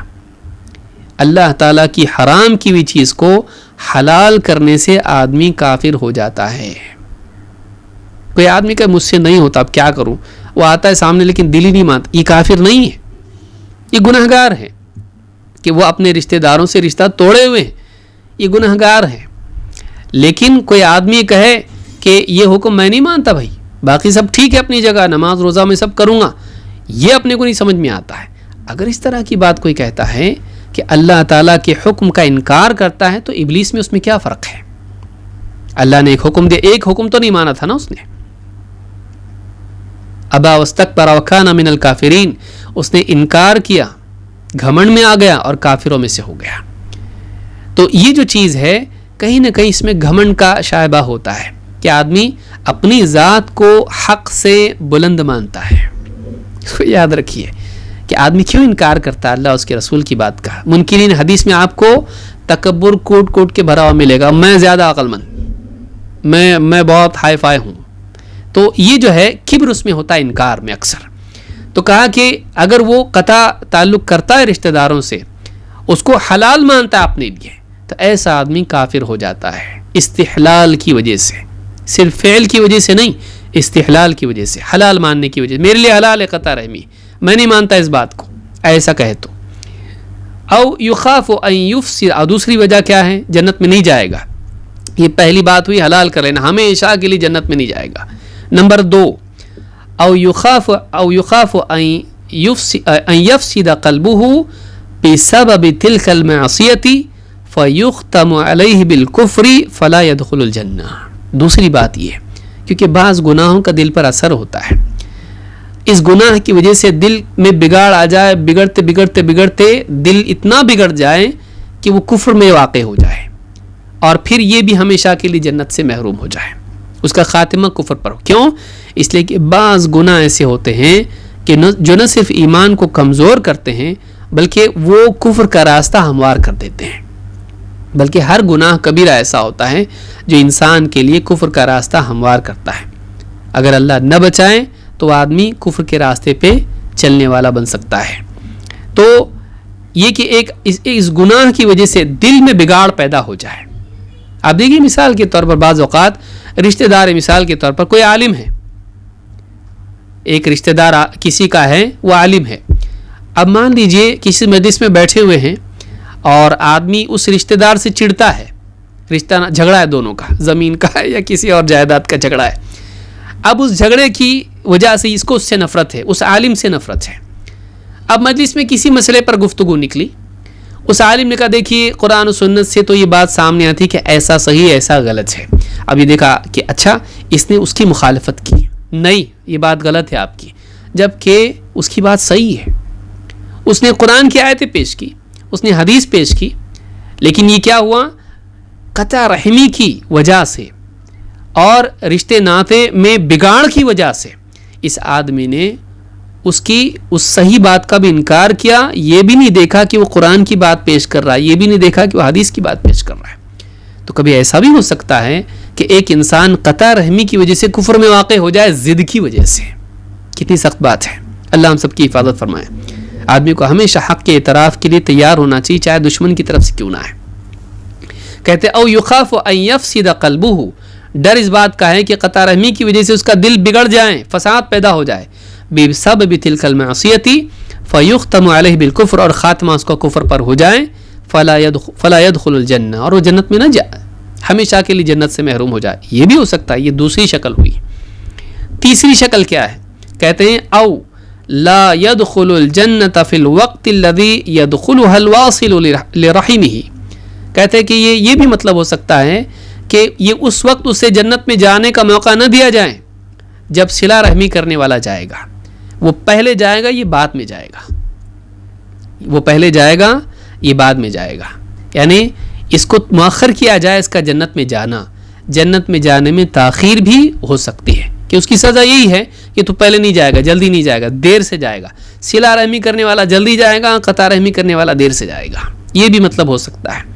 لأن القاطع يحبس في النار بمعصيته، اور یہ بھی اس لیے کہ قطع رحمی کرنے والا اپنے گناہ کی وجہ سے روک دیا جائے گا جہنم میں. جہنم میں روک دیا جائے گا. ثم بعد ذلك يخلص منها بتوحيده، پھر اس کے بعد وہ جہنم سے نجات پائے گا اپنی توحید کی وجہ سے. كل ذلك محتمل، کہتے ہیں کہ ساری چیزوں کا احتمال ہے، سارے معنی ممکن ہے، مراد ہو سکتے ہیں. اس حدیث کے اندر وسعت ہے. واللہ ورسولہ اعلم بعین المقصود، واقعی سے کیا مراد ہے اللہ اس کا رسول ہی بہتر جانتے ہیں. دینی معاملات میں اللہ و رسول عالم بول سکتے ہیں، لیکن بارش کب ہوگی میں نہیں بول سکتے ہیں، اس میں صرف اللہ عالم بولنا پڑے گا. تو یہ المفہم لما اشکل من تلخیص کتاب مسلم میں یہ بات امام ابو العباس القرطبی نے کہی ہے. دیکھیے کتنے معنی ہوتے ہیں حدیث میں، اگر ہم غور کریں تو یہ سارے معنی ہمارے لیے سمجھنا آسان ہوتا ہے، لیکن ہمارے اندر اتنی طاقت نہیں ہوتی. اس لیے ہم کو چاہیے کہ ہم سلف اہل علم کا کلام دیکھیں کہ انہوں نے اس حدیث کو کیسے سمجھا ہے. اس حدیث سے بات معلوم ہوتی ہے کہ قطع رحمی کرنے والا کافر نہیں ہے. ہاں، قطع رحمی کو حلال ماننے والا کافر ہے. اس کو حلال، کیونکہ اللہ نے تو جہنم کی وعید بتائی، اس پر جنت سے محرومی بتائی، اور یہ کہے کہ نہیں میرے لیے حلال ہے. تو گناہ کو اپنے لیے حلال ماننا یہ آدمی کو کفر میں لے جاتا ہے. لیکن کوئی اگر ایسا نہ ہو تو یہ ممکن ہے کہ اللہ اسے سزا دے کے جہنم میں ڈالے، اور یہ بھی ممکن ہے کہ اللہ تعالیٰ اس کو سزا نہ دے، اپنی طرف سے معاف کر دے. آپ نے حدیثوں میں دیکھا ہے کہ ایک زانیہ عورت بھی بنی اسرائیل کی کتے کو پانی پلانے کی وجہ سے جنت میں گئی، مغفرت اس کی ہو گئی. یا اسی طرح سے اور بہت ساری حدیثیں ہیں. تو یہ ممکن ہے کہ اس کی کسی اور نیکی کی وجہ سے اللہ تعالیٰ اس گناہ کو معاف کر دے. اللہ تعالیٰ بادشاہ ہے، جس کو چاہے معاف کرے، جس کو چاہے سزا دے. ہاں، وہ بے گناہ کو سزا نہیں دیتا ہے، لیکن گناہ گار کو معاف کرتا ہے. یہ اللہ کی رحمت ہے. لیکن ضروری نہیں کہ معاف کر دے. کوئی آدمی کہ دیکھو زانیہ کو بھی اللہ نے معاف کر دیا، مجھ کو بھی کر دے گا. یقینی طور پر کون بول سکتا ہے کہ اللہ کی مشیت کیا ہے؟ اسی لیے اہل سنت والجماعت کا اعتقاد ہے کہ کبیرہ گناہ کا مرتکب، کبیرہ گناہ میں واقع ہونے والا، بشرطے کہ وہ مشرک اور کافر نہ ہو. شرک اور کفر کی مغفرت نہیں. اسی لیے اللہ نے فرمایا ان اللہ لا یغفر ان یشرک بہ ویغفر ما دون ذلک لمن یشاء. اللہ تعالیٰ اس بات کو ہرگز نہیں بخشے گا، اس بات کی مغفرت نہیں کرے گا کہ اللہ کے ساتھ شرک کیا جائے. ہاں، ویغفر ما دون ذلک لمن یشاء، ہاں وہ اس سے کمتر گناہ جس کا چاہے اس کو معاف کر دے گا، جس کو چاہے گا معاف کر دے گا. معلوم ہوا کہ اللہ جس کو چاہے گا، سب کو نہیں اور سارے گناہ نہیں، جس گناہ کو چاہے گا، جس کے لیے چاہے گا معاف کرے گا. یعنی انتخاب افراد کا اور انتخاب گناہوں کا یہ اللہ کی مشیت کے تحت ہے. ہو سکتا ہے گناہ معاف کرے، دوسرے پہ سزا دے دے.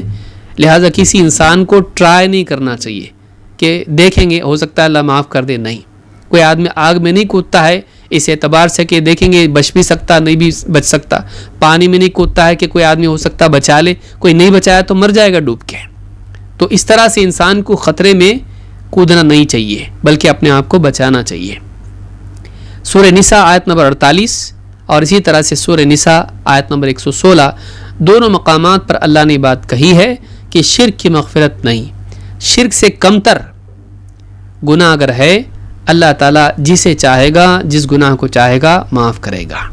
اسی طرح سے اگر جہنم میں چلا بھی گیا تو تو اللہ کے نبی صلی اللہ علیہ وسلم فرماتے ہیں یخرج من النار من کان فی قلبہ مثقال ذرۃ من الایمان، ہر وہ شخص جس کے دل میں ذرہ برابر بھی ایمان تھا، دنیا میں مرنے تک اس کے دل میں ذرہ برابر بھی ایمان تھا، وہ جہنم سے نکال دیا جائے گا۔ امام الترمذی نے اس کو روایت کیا ہے اور صحیح الجامع صغیر حدیث نمبر 8062، اور اسی معنی میں، اور یہ حدیث صحیح ہے، اسی معنی میں بخاری مسلم میں کئی حدیثیں ہیں جو الفاظ کے فرق کے ساتھ ہے، لیکن یہ حدیث صراحت کے ساتھ اس میں ہے کہ یخرج من النار من کان فی قلبہ مثقال ذرۃ من الایمان، جہنم سے ہر وہ شخص، جہنم کی آگ سے ہر وہ شخص نکال لیا جائے گا جس کے دل میں ذرہ برابر بھی ایمان ہو۔ ذرہ برابر ایمان سے مراد یہ کہ وہ آدمی توحید والا تھا، شرک نہیں کرتا تھا، کفر نہیں کرتا تھا، منافق نہیں تھا۔ کیوں؟ اس لیے کہ ایسا ایمان اللہ کے ہاں معتبر نہیں جس میں شرک کی آمیزش ہو۔ الذین آمنوا ولم يلبسوا ایمانہم بظلم اولئک لہم الامن وہم مہتدون، جو لوگ ایمان لے آئے اور انہوں نے اپنے ایمان میں ظلم کی ملاوٹ نہیں کی، ظلم کی ملاوٹ نہیں کی، شرک کی ملاوٹ نہیں کی، اولئک لہم الامن، ان کے لیے امن کا وعدہ ہے، وہم مہتدون، اور یہی لوگ اللہ کے نزدیک ہدایت یافتہ لوگ ہیں۔ تو ایمان میں شرک کی ملاوٹ کرنے والے کا ایمان ضائع ہو جاتا ہے، لہٰذا ایک انسان کو چاہیے کہ وہ قطع رحمی کے گناہ سے بچے اور صلہ رحمی کرے، رشتہ دار اگر برے ہیں اپنی حد تک ان سے تعلقات باقی رکھے، اور اعلیٰ مرتبہ اگر چاہتا ہے تو ان سے رشتے ناطے جوڑے اور احسان کا سلوک کرے۔ اب ہم آگے بڑھتے ہوئے حدیث نمبر 3 کا مطالعہ کریں گے اسی باب سے، اور یہ ایک بڑی حدیث ہے جس میں 6 باتیں اللہ کے نبی صلی اللہ علیہ وسلم نے بیان کی ہیں جن سے بچنا ہر مسلمان کے لیے ضروری ہے۔ حدیث کے الفاظ ہیں وعن المغیرۃ بن سعید رضی اللہ عنہ عن رسول اللہ صلی اللہ علیہ وسلم قال ان اللہ حرم علیکم عقوق الامہات ووأد البنات ومنع الوہات وکرہ لکم قیل وقال وکثرۃ السؤال واضاعۃ المال، متفق علیہ۔ مغیرہ ابن سعید رضی اللہ تعالیٰ عنہ سے روایت ہے، وہ رسول صلی اللہ علیہ وسلم سے روایت نقل کرتے ہیں کہ آپ صلی اللہ علیہ وسلم نے فرمایا ان اللہ حرم علیکم، اللہ تعالیٰ نے تم پر حرام کر دیا ہے، عقوق الامہات، اپنی ماؤں کے ساتھ رشتہ توڑنا، بدسلوکی کرنا، اس چیز کو، ووأد البنات، اور حرام کیا ہے بچیوں کو زندہ دفن کرنے سے، حرام کیا ہے بچیوں کو زندہ دفن کرنے کو، ومنع الوہات، اور روک لینے اور مانگنے کو، اس کی تفصیل ہم آگے دیکھیں گے، وکرہ لکم قیل وقال، اور اس نے اس بات کو سخت ناپسند کیا ہے، کس چیز کو؟ قیل وقال، قیل وقال میں پڑے رہنا، فلاں نے یوں کہا، یوں بھی کہا جاتا ہے، اور ایک تو یوں کہتا ہے، قیل وقال، وکثرۃ السؤال، اور خوب سوال کرنا، اس کو بھی پسند نہیں کیا ہے، واضاعۃ المال، اور مال کو ضائع کرنا، اس کو بھی اللہ تعالیٰ پسند نہیں کرتا ہے۔ متفق علیہ، یہ حدیث بخاری اور مسلم دونوں نے روایت کی ہے۔ یعنی آپ نے فرمایا کہ اللہ تعالیٰ نے تم پر ماؤں کے ساتھ بدسلوکی کرنے، بچیوں کو زندہ دفن کرنے، اور اپنے مال کو روک رکھنے اور دوسروں سے مطالبہ کرنے کو اللہ تعالیٰ نے حرام کیا ہے۔ دوسروں سے مانگنا اور خود کے پاس ہے پھر بھی خود نہیں دینا اور دوسروں سے چاہنا، اس کو حرام کیا ہے۔ اور اللہ تعالیٰ نے قیل وقال کو، کثرت سؤال کو اور اضاعت مال کو اللہ تعالیٰ نے سخت ناپسند کیا ہے۔ آئیے اس کی تفصیل کیا ہے دیکھتے ہیں۔ یہ 6 باتیں ہیں جن سے ہر مسلمان کو بچنا چاہیے۔ اگرچہ حدیث کا پہلا جو حصہ ہے عقوق الامہات، اس باب میں اصل محور اس لفظ پر ہے، مقصود اس حدیث کا اس باب میں ذکر کرنا، اس کا مقصد یہی ہے کہ ماؤں کے ساتھ میں بدسلوکی نہ کی جائے۔ ابن حجر نے پہلی حدیث بیان کی صلہ رحمی کی فضیلت میں، جس میں ترغیب ہے، اس کے بعد انہوں نے قطع رحمی کی حدیث بیان کی جس میں ترغیب ہے۔ شیخ ابن عثیمین رحمہ اللہ فرماتے ہیں کہ پہلے ترغیب کی حدیث بیان کی، پھر ڈراوے کی ترہیب کی حدیث بیان کی. اب صلہ رحمی کے عموم کے بعد اب خاص طور سے ماں کا ذکر کیا، کیونکہ نبی صلی اللہ علیہ وسلم کی حدیث میں بھی جیسا کہ ہم نے پہلے درس میں دیکھا تھا کہ صحابی آئے، کہا میرے اچھے سلوک کا سب سے زیادہ حقدار کون ہے؟ تو کہا کہ تمہاری ماں. کون ہے؟ اس کے بعد ماں. اس کے بعد کون ہے؟ ماں. اس کے بعد کون؟ باپ. پھر اس کے بعد جو رشتہ دار ہیں، اس کے بعد جو رشتہ دار ہیں پھر اور. تو معلوم ہے کہ ماں کا معاملہ رشتہ داری کے اعتبار سے سب سے پہلے اونچا اعلیٰ ہے، اہم ہے. اس لیے ابن حجر نے یہاں پر حدیث ذکر کی کہ ماں کے ساتھ میں بدسلوکی کرنا ایک بہت بری چیز ہے اور یہ حرام ہے. ماں کا دل دکھانا، ماں کو رلانا، ماں کو ستانا، ماں کو تکلیف دینا، ماں کی خدمت نہیں کرنا، ماں کی ضروریات پوری نہیں کرنا، اس کو گالی دینا، اس کے مار پیٹ کرنا، اس سے بدتر چیز ہے. تو یہ ساری جو چیزیں ہیں یہ اس کے ضمن میں آتی ہے. تو عقوق الامہات اس میں تعمیم ہے، ساری مائیں چاہے وہ مومنہ ہو یا کافرہ ہو، ان سب کے ساتھ میں ہر مسلمان کے لیے ضروری ہے کہ اپنی ماؤں کے ساتھ میں اچھا سلوک کرے. ام سلمہ رضی اللہ عنہ کی آپ نے، یا اسی طرح سے اور بھی حدیث ابو ہریرہ رضی اللہ عنہ کا واقعہ آپ دیکھیں تو ماں کے ساتھ میں اچھا سلوک کرنا چاہیے. تو آئیے دیکھتے ہیں یہ 6 چیزیں کیا ہیں. چونکہ حدیث میں اور بھی 5 چیزیں ہیں تو ان سب کو سمجھنا ضروری ہے تاکہ اس راہ سے ہم نہ صرف اس باب سے مناسبت والی حدیثوں کو سمجھیں، اس ٹکڑے کو سمجھیں، بلکہ اس میں اور جو علمی فوائد ہیں، کبھی وہ عقیدے کے اعتبار سے ہوگا، کبھی فقہی اصول کے اعتبار سے ہوگا، کبھی اخلاقی اعتبار سے ہوگا. تو اس اعتبار سے چونکہ کتاب الجامع ہے تو اس میں ایسی حدیثیں جس میں بہت سارے معنی پائے جاتے ہیں، لہٰذا ہم کو ان ساری چیزوں کو سمجھنے کی کوشش کرنا چاہیے. آئیے دیکھتے ہیں. اللہ اس میں 2 حصے ہیں حدیث میں. ان اللہ حرم علیکم، ایک ٹکڑے میں 3 باتیں بیان کی گئی ہیں. کہا کہ اللہ نے تم پر حرام کر دیا ہے، اور پھر 3 چیزیں بیان کی. اس کے بعد کہا کہ وَكَرِهَ لَكُمْ، اور اللہ نے تمہارے لیے اس چیز کو سخت ناپسند کیا ہے، اور پھر 3 چیزیں بیان کی ہیں. تو ایک میں حرمت کا بیان ہے، ایک میں کراہت کا بیان ہے. کوئی اس سے دھوکہ کھا سکتا ہے کہ دیکھو وہ تو حرام ہے، یہ مکروہ ہے. حرام اور مکروہ کی اصطلاح اگرچہ معتبر ہے لیکن یہ متأخرین فقہا کے نزدیک ہے. یعنی جب فقہی بحث ہوتی کسی مسئلے میں اور احکام کے مراتب بیان کیے جاتے ہیں تو علماء عام طور سے 5 مراتب اس کے ذکر کرتے ہیں. جیسے ایک ہے واجب، یا اس کے علاوہ مکتوب یا فریضہ جو اس کے کہتے ہیں فرض ہے، پھر کہتے ہیں مستحب، پھر کہتے ہیں مباح، پھر اس میں شدت کے اعتبار سے زیادہ شدت والا کہتے ہیں محرم یا حرام، اور اس کے بعد کم شدت کے اعتبار سے کہتے ہیں مکروہ. تو حرام اور مکروہ میں جو فرق ہے یہ فقہا کرتے ہیں اور امت اس کو مانتی، وہ غلط نہیں ہے. لیکن قرآن کریم میں جو یا احادیث میں جو مکروہ کا جو لفظ آتا ہے، کریہ کا جو لفظ آتا ہے، یہ ہمیشہ ہلکے ناپسندیدہ کے لیے نہیں آتا ہے، کبھی وہ حرام کے لیے بھی آتا ہے. تو اس سے کوئی دھوکہ نہ کھائے کہ پہلی 3 چیزیں تو حرام ہیں، دوسری حرام نہیں ہے، بلکہ بعض اوقات اس میں زیادہ شدت بھی پیدا ہو جاتی ہے، حرام ہے اور اللہ کو سخت ناپسند ہے، اس معنی میں بھی آتا ہے. سورہ بنی اسرائیل میں اللہ تعالیٰ نے کئی چیزیں بیان کی جس میں شرک بھی ہے، اور پھر اللہ نے کہا کہ کل ذالک کان سیئہ عند ربک مکروہا، یہ تمام چیزیں اللہ کے نزدیک بری ہیں اور ناپسندیدہ ہیں، مکروہ ہیں. تو وہاں مکروہ کے معنی نہیں کہہ سکتے چلتا ہے، نہیں یہ تو اچھا، کیے تو بھی چلتا ہے، ایسا نہیں کہہ سکتے آپ. وہاں مکروہ جو ہے محرم کے معنی میں ہے، بلکہ سخت محرم کے معنی میں. لیکن بعض لوگ یہ بھی کہتے ہیں کہ شریعت میں کوئی مکروہ نہیں ہے، بلکہ بس یا تو حلال ہے یا تو حرام ہے، یہ مکروہ کہاں سے لے آئے؟ یہ جہل کی علامت ہے. اس لیے کہ انسان کو چاہیے کہ وہ اہل علم کی باتوں کو بھی پڑھے.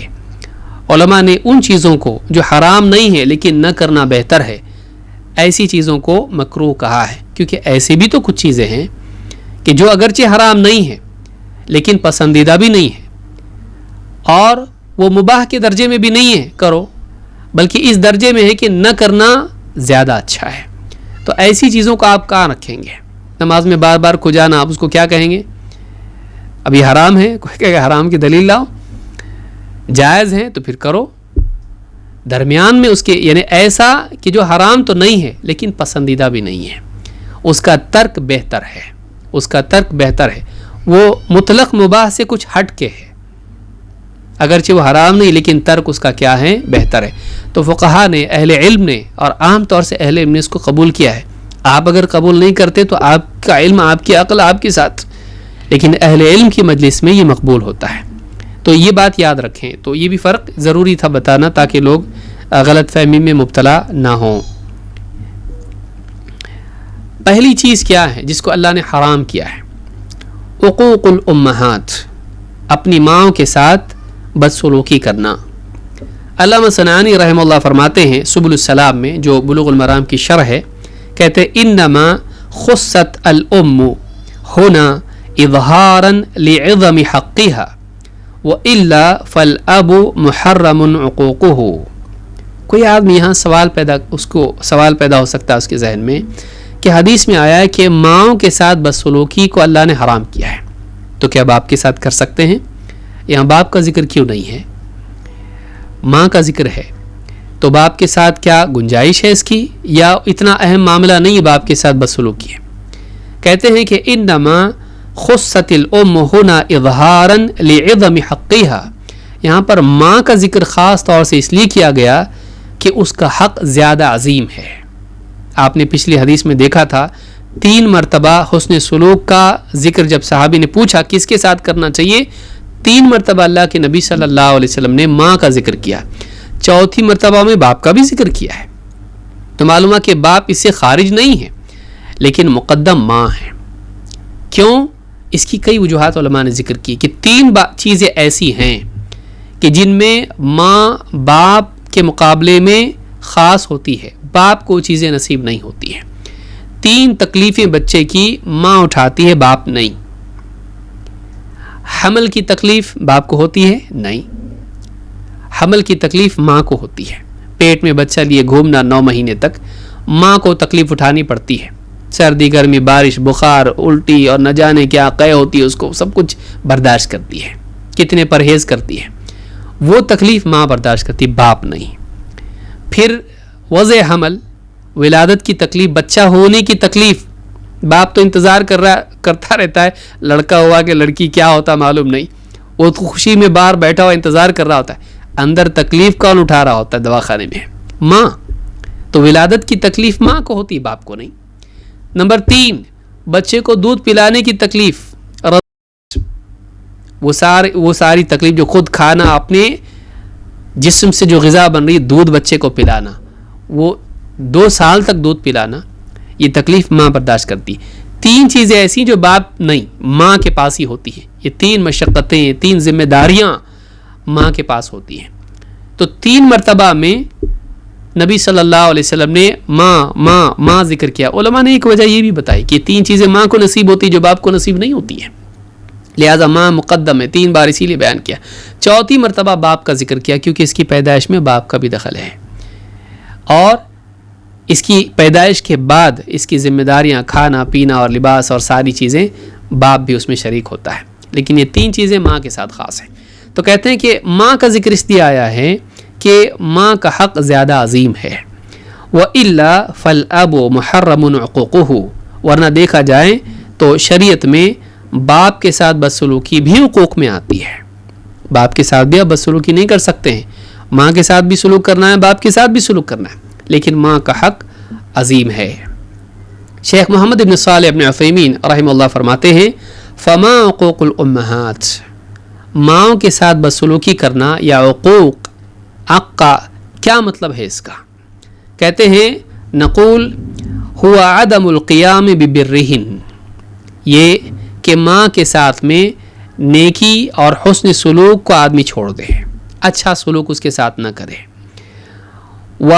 کہتے ہیں کہ تجب لها النفقة فلا ينفق، ماں پر خرچ، اس کے خرچے ہیں، کھانا پینا لباس دوائی سے لے کے بہت ساری چیزیں ہیں، آدمی کے اوپر، اولاد کے اوپر لازم ہے کہ وہ خرچ کرے، ماں کے اوپر وہ نہیں کرتا ہے خرچ، اس کے لیے خرچ نہیں کرتا ہے جو اس کی بنیادی ضرورتیں ہیں. تجب مساعدتها فی حاجتها فلا یساعدها، کہ ماں کی ضرورت، ماں بوجھ اٹھا رہی ہے اور یہ دیکھ رہا ہے اس کا کام ہے کہ ماں کو تو ہٹا کے خود کرے، یا مثلا وہ کچھ کرنا چاہ رہی تو اس میں اس کی مدد کرے، یا کسی بھی چیز میں اس کی یعنی بہت سارے اس کی ذمہ داریاں ہیں، ضرورتیں ہیں، اس میں یہ اس کی مدد کرے، لیکن وہ مدد نہ کرے تو یہ کیا ہے؟ اس کے ساتھ عقوق ہے۔ یجب تمریضها فلا یمرضها، ماں بیمار ہے، بیماری میں اس کی دیکھ بھال کرنا، اس کو دوا دینا، اس کے ساتھ اچھا سلوک کرنا، اس کو امید دلانا وغیرہ وغیرہ، یہ ساری چیزیں اس کی تمریض میں آتا ہے۔ بیمار ماں ہے تو بیماری میں اس کی دیکھ بھال کرنا، لیکن ایسا آدمی نہ کرے تو کہتے فلا یمرضها، اس کی تمریض نہ کریں، یہ بھی حقوق الوالدین میں سے ہے۔ تو خرچ کرنا، تعاون کرنا، مدد کرنا، اور اسی طرح سے بیماری میں اس کے لیے دیکھ بھال کرنا، یہ ساری چیزیں صلہ رحمی میں آتا ہے۔ یہ نہ کرنا قطع رحمی ہے، ماں کے ساتھ بدسلوکی ہے۔ کہتے ہیں کہ المہم ان العقوق قطع الصلة وهو عدم القیام بمصالحہن، کہتے ہیں کہ عقوق جو ہے یہ صلہ رحمی کے برعکس ہے، صلہ رحمی نہ کرنا، اور کہتے ہیں کہ وہ ہوا عدم القیام بمصالحہن، کہ ان کی مصلحتوں کے لیے قائم نہ ہونا یا ان کی مصلحتوں کی حفاظت نہ کرنا، ان کی ذمہ نہ لینا، یہ ماں باپ کے ساتھ یا ماں کے ساتھ میں بدسلوکی میں شامل ہے۔ فتح ذی الجلال والاکرام میں شیخ نے بات کہی ہے۔ اسی طرح سے کہتے ہیں کہ فَإِنْ قَالَ قَائِلٌ لِمَاذَا نَصَّ عَلَى الْأُمَّهَاتِ، کہتے ہیں کہ کوئی کہنے والا یا پوچھنے والا پوچھ سکتا ہے کہ یہاں پر اللہ کے نبی صلی اللہ علیہ وسلم نے ماں ہی کا ذکر کیوں کیا؟ کہتے ہیں کہ نقول لِأَنَّ الْغَالِبَ أَنَّ الْقَطِيعَةَ تَكُونُ بِالنِّسْبَةِ لَهُنْ، کہتے ہیں کہ اس لیے کہ عام طور سے قطع رحمی جو ہوتی ہے یہ ماں ہی کے ساتھ میں ہوتی ہے۔ لِأَنَّ الْوَالِدَ رَجُلٌ يَأْخُذُ حَقَّهُ بِيَدِهِ، اس لیے کہ باپ جو ہوتا ہے وہ آدمی ہے، قوی ہے، وہ اپنا حق اپنے ہاتھ سے چھین کے لیتا ہے۔ بعض ذرا طاقت ہوتا ہے، ڈانٹ ڈپٹ کرتا ہے، یا اسی طرح سے قاعدے سے یا جس طرح سے بھی ہوتا ہے اپنا حق وہ لے لیتا ہے طاقت سے۔ لیکن المرأة مسکینہ، لیکن عورت جو ہوتی ہے بیچاری مسکینہ، کمزور ہوتی ہے، فیکون العق بنسبت لها، اسی لیے کہتے ہیں کہ عقوق عام طور سے ماں کے ساتھ ہوتا ہے، بدسلوکی ماں کے ساتھ ہوتی ہے۔ بیٹے سے تو باپ سے تو خوب ڈرتا ہے، اس کے ساتھ بدسلوکی نہیں کرتا ہے، لیکن ماں کمزور ہوتی ہے، جواب نہیں دیتی ہے، یا حق اپنا مانگ چھین کے لے نہیں سکتی ہے، طاقتور نہیں ہوتی، کچھ کر نہیں سکتی ہے، لہذا اولاد عام طور سے بدسلوکی زیادہ ماں کے ساتھ کرتی ہے۔ اس لیے حدیث میں خاص طور سے ماں کا ذکر آیا ہے، حدیث میں خاص طور سے ماں کا ذکر آیا ہے۔ خصوصاً آپ دیکھیں ہمارے معاشرے میں، بلکہ عام طور سے باپ کی عمر ماں سے زیادہ ہوتی ہے اور بڑھاپا اس پر جلدی آتا ہے، پھر دنیا میں بھاگ دوڑ کرنے میں کبھی ایکسیڈنٹ میں، کبھی بیماری سے، کبھی کسی وجہ سے اس کی موت پہلے ہو جاتی ہے، بعد میں ماں بچتی ہے۔ اب جب ماں اکیلی رہ جاتی ہے تو باپ بھی نہیں ہے، اس کے ساتھ میں کوئی نہیں ہے، اکیلی ہے، اب اس کی کمزوری اور بڑھ جاتی ہے، اب بعض اوقات اس سے بدسلوکی اور زیادہ بڑھ جاتی ہے، اولاد جو ہے اس پر ماں بوجھ بن جاتی ہے اور اس کے ساتھ زیادہ بدسلوکی کرتا ہے، اب کوئی اس کا دفاع کرنے والا بھی نہیں، ڈیفینڈ کرنے والا بھی نہیں، اب اس کے لیے کوئی بولنے والا بھی نہیں، تو ایسی صورت میں ماں سے زیادہ بدسلوکی ہوتی ہے۔ اسی لیے اللہ کے نبی صلی اللہ علیہ وسلم نے اس حدیث میں خاص طور سے ماں کا ذکر کیا، کیونکہ کمزور کا حق زیادہ مشکل سے ملتا ہے، لہٰذا اس کے بارے میں زیادہ تاکید کی گئی کہ کہیں اس کی کمزوری تمہارے لیے بدسلوکی کا سبب نہ بن جائے۔ نمبر 2، دوسری بات جس کو اللہ نے حرام کیا وہ کیا ہے؟ وعد البنات، بچیوں کو زندہ دفن کرنا، بچیوں کو زندہ دفن کرنا، یہ دوسری برائی ہے۔ ایک برائی جو ہے ماں کی نسبت سے ہے، دوسری اولاد کی نسبت سے ہے۔ عورت، دونوں میں عورت ہے۔ اب دیکھیے اس حدیث میں شروعات ہی عورت سے ہو رہی ہے۔ وہ سارے لوگ جو عورتوں کے بہانے سے اسلام کو غلط ثابت کرنے کی کوشش کرتے ہیں، آپ دیکھیے حدیث میں ماں کا ذکر آ رہا ہے، مرد کو چھوڑ کے عورت کا ذکر آ رہا ہے، پھر بیٹے کی بجائے بیٹی کا ذکر آ رہا ہے، اور دو برائیاں جو سماج میں عورت کی نسبت سے ان کا تذکرہ ہو رہا ہے۔ وَوَعْدَ الْبَنَاتِ، بچیوں کو دفن کرنا، زندہ دفن کرنا، یہ بھی حرام ہے، اور یہ عرب میں پایا جاتا تھا۔ عرب میں بچیوں کو لوگ زندہ دفن کرتے تھے قبائلی عار کی وجہ سے۔ اللہ تعالیٰ نے قرآن کریم میں بھی اس کے بارے میں فرمایا وَإِذَا الْمَوْءُودَةُ سُئِلَتْ بِأَيِّ ذَنبٍ قُتِلَتْ، قیامت کے دن زندہ دفن کی ہوئی بچی یہ پوچھے گی، وَإِذَا اس سے پوچھا جائے گا وَإِذَا الْمَوْءُودَةُ سُئِلَتْ بِأَيِّ ذَنبٍ قُتِلَتْ، اللہ تعالیٰ پوچھے گا کس گناہ کی وجہ سے تجھے قتل کیا گیا تھا، تیرا کیا گناہ تھا کہ تجھ کو قتل کیا تیرے باپ نے یا فلاں نے۔ وَإِذَا الْمَوْءُودَةُ سُئِلَتْ، یہ اس سے پوچھنا یہ زیادہ تشدید کی وجہ سے ہوگا اور بھیانک معاملہ، اس سے پوچھا جائے تیرا کیا قصور تھا تجھ کو قتل کر دیا گیا۔ معلوم ہے کہ بچی کو زندہ دفن کرنا یہ قتل شمار ہوتا ہے، یہ قتل ہے اللہ کے نزدیک۔ بِأَيِّ ذَنبٍ قُتِلَتْ، کیا گناہ تھا تیرا، اس میں اس طرف بھی اشارہ ہے کہ اس کا تو کوئی گناہ بھی نہیں تھا، جوابی طور پر قتل کیا ایسا بھی نہیں ہے، کیوں قتل کیا اس کو؟ تو یہ اس زمانے میں ہوتا تھا جو اللہ نے دوسری جگہ فرمایا وَإِذَا بُشِّرَ أَحَدُهُمْ بِالْأُنْثَى ظَلَّ وَجْهُهُ مُسْوَدًّا وَهُوَ كَظِيمٌ، ان لوگوں کا حال یہ ہے، مشرکین کا حال یہ ہے کہ جب ان میں سے کسی کو بیٹی کے پیدا ہونے کی خوشخبری دی جاتی ہے تو اس کے چہرے پر کالک چھا جاتی ہے، چہرہ کالا پڑ جاتا ہے۔ ظَلَّ وَجْهُهُ مُسْوَدًّا وَهُوَ كَظِيمٌ، اور وہ اپنے غم کو گویا چھپا رہا ہوتا ہے، پی جاتا ہے اپنے غم کو، اندر ہی اندر گھٹ رہا ہوتا ہے غم کی وجہ سے۔ یتوارا من القوم من سوء ما بشر به، وہ قوم سے چھپتا چھپاتا پھرتا ہے اس بری خبر کی وجہ سے جو اس کو سنائی گئی تھی۔ ایمسکہ علی ہون ام یدسہ فی التراب، اور وہ اس دویدھا میں ہوتا ہے، وہ اس یعنی دو میں سے ایک کو چننے پر سوچ رہا ہوتا ہے کہ کیا کروں۔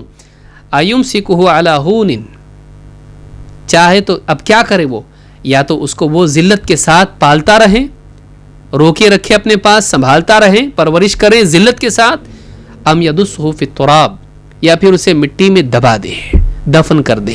کیا کرے وہ سوچ رہا ہوتا ہے کہ دو میں سے کیا کروں، اگر اس کو سنبھالتا ہوں پالتا ہوں تو ذلت کے ساتھ پالنا پڑے گا، ورنہ پھر اسے کیا کرنا پڑے گا، زمین میں دبا دینا پڑے گا، دفن کر دینا پڑے گا، زندہ درگور کرنا پڑے گا۔ کیا کروں دونوں میں سے ایک، چوائس ہوتی ہے اس کے سامنے، دو میں سے ایک، سماج کی وجہ سے۔ الا ساء ما يحكمون، کیسا برا فیصلہ ہے جو یہ کرتے ہیں۔ تو یہاں پر آپ دیکھیں گے سورۃ النحل میں آیت نمبر 58 اور 59 میں اللہ رب العالمین نے اس کو برا کہا ہے اور کتنے یعنی سخت الفاظ میں اس کی تردید کی ہے۔ یہ اس زمانے کی چیز خاص نہیں ہے، آج بھی ہوتا ہے، آج بھی ہوتا ہے۔ فرق اتنا ہے کہ اس زمانے میں پیدا ہونے کے بعد لوگ زمین میں، ریگستان میں لے جا کے اس کو دفن کرتے تھے۔ آج کیا ہوتا ہے، آج پیدا ہونے سے پہلے ماں کے پیٹ میں اس کو دفن کر دیا جاتا ہے ایبارشن کے ذریعے سے۔ ایبارشن کر کے آج دیکھیے کتنے، ہندوستان جیسے ملک میں ترقی یافتہ ملک ہے اتنا، لیکن یہاں بھی آج ایک بڑا طبقہ ہے پڑھے لکھے جاہل صاحب۔ آپ دیکھیے اگر ڈاکٹر آگے بول دے بیٹی ہوئی آپ کو، ڈاکٹر تو بولتی نہیں، اور نرسز بولنے کے لیے بولتی میں نہیں سناؤں گی، تو جا کے سنا۔ آپس میں وہ لوگ بھی لڑتی کہ میں بری خبر کیوں دوں، کیونکہ یہ خوش نہیں ہوگا، بیٹھا ہوا انتظار میں کہ بیٹا بیٹا بیٹا بیٹا، تو اب اس کو جا کے بیٹی ہوئی بولنا، اور خصوصاً اگر پہلی بھی بیٹی تھی تو اور سیکنڈ بیڈ نیوز اس کو سنانا، بولتے میں نہیں بھائی تو جا کے دے، تو جا کے سنا خبر، تو اس کو بری خبر مانا جاتا ہے۔ یہی اس زمانے میں بھی تھا، یہ جاہلیت ہے، یہ جاہلیت ہے۔ بلکہ یعنی سلف سے ملتا ہے کہ جس عورت کو پہلی بیٹی ہو یہ اللہ کی طرف سے برکت کی اور خیر کی علامت ہے، اس عورت کے خیر والی ہونے کی علامت ہے کہ اس کو پہلی بیٹی دی اللہ تعالیٰ، تو یہ بری بات نہیں ہے۔ تو اس زمانے میں لوگ اپنی بچیوں کو زندہ دفن کرتے تھے۔ ابن عثیمین رحمہ اللہ فرماتے ہیں وَهَلْ وَعْدُ الْأَبْنَاءِ كَذَلِكَ، یہاں پر وعد البنات آ رہا ہے تو بیٹوں کو دفن کرنا وہ برا نہیں ہے کیا؟ بیٹیوں کا ذکر کیوں ہوا؟ بیٹیوں کا ذکر کہتے ہیں وَهَلْ وَعْدُ الْأَبْنَاءِ كَذَلِكَ، کہتے کہ کیا بیٹوں کو دفن کرنا بھی ایسا ہی حرام ہے؟ کہتے کہ نام، ہاں وہ بھی حرام ہے، کیونکہ بعض حدیثوں میں بیٹوں کا قتل بھی آیا ہے، آگے وہ حدیث آئے گی اس لیے میں یہاں ذکر نہیں کر رہا ہوں۔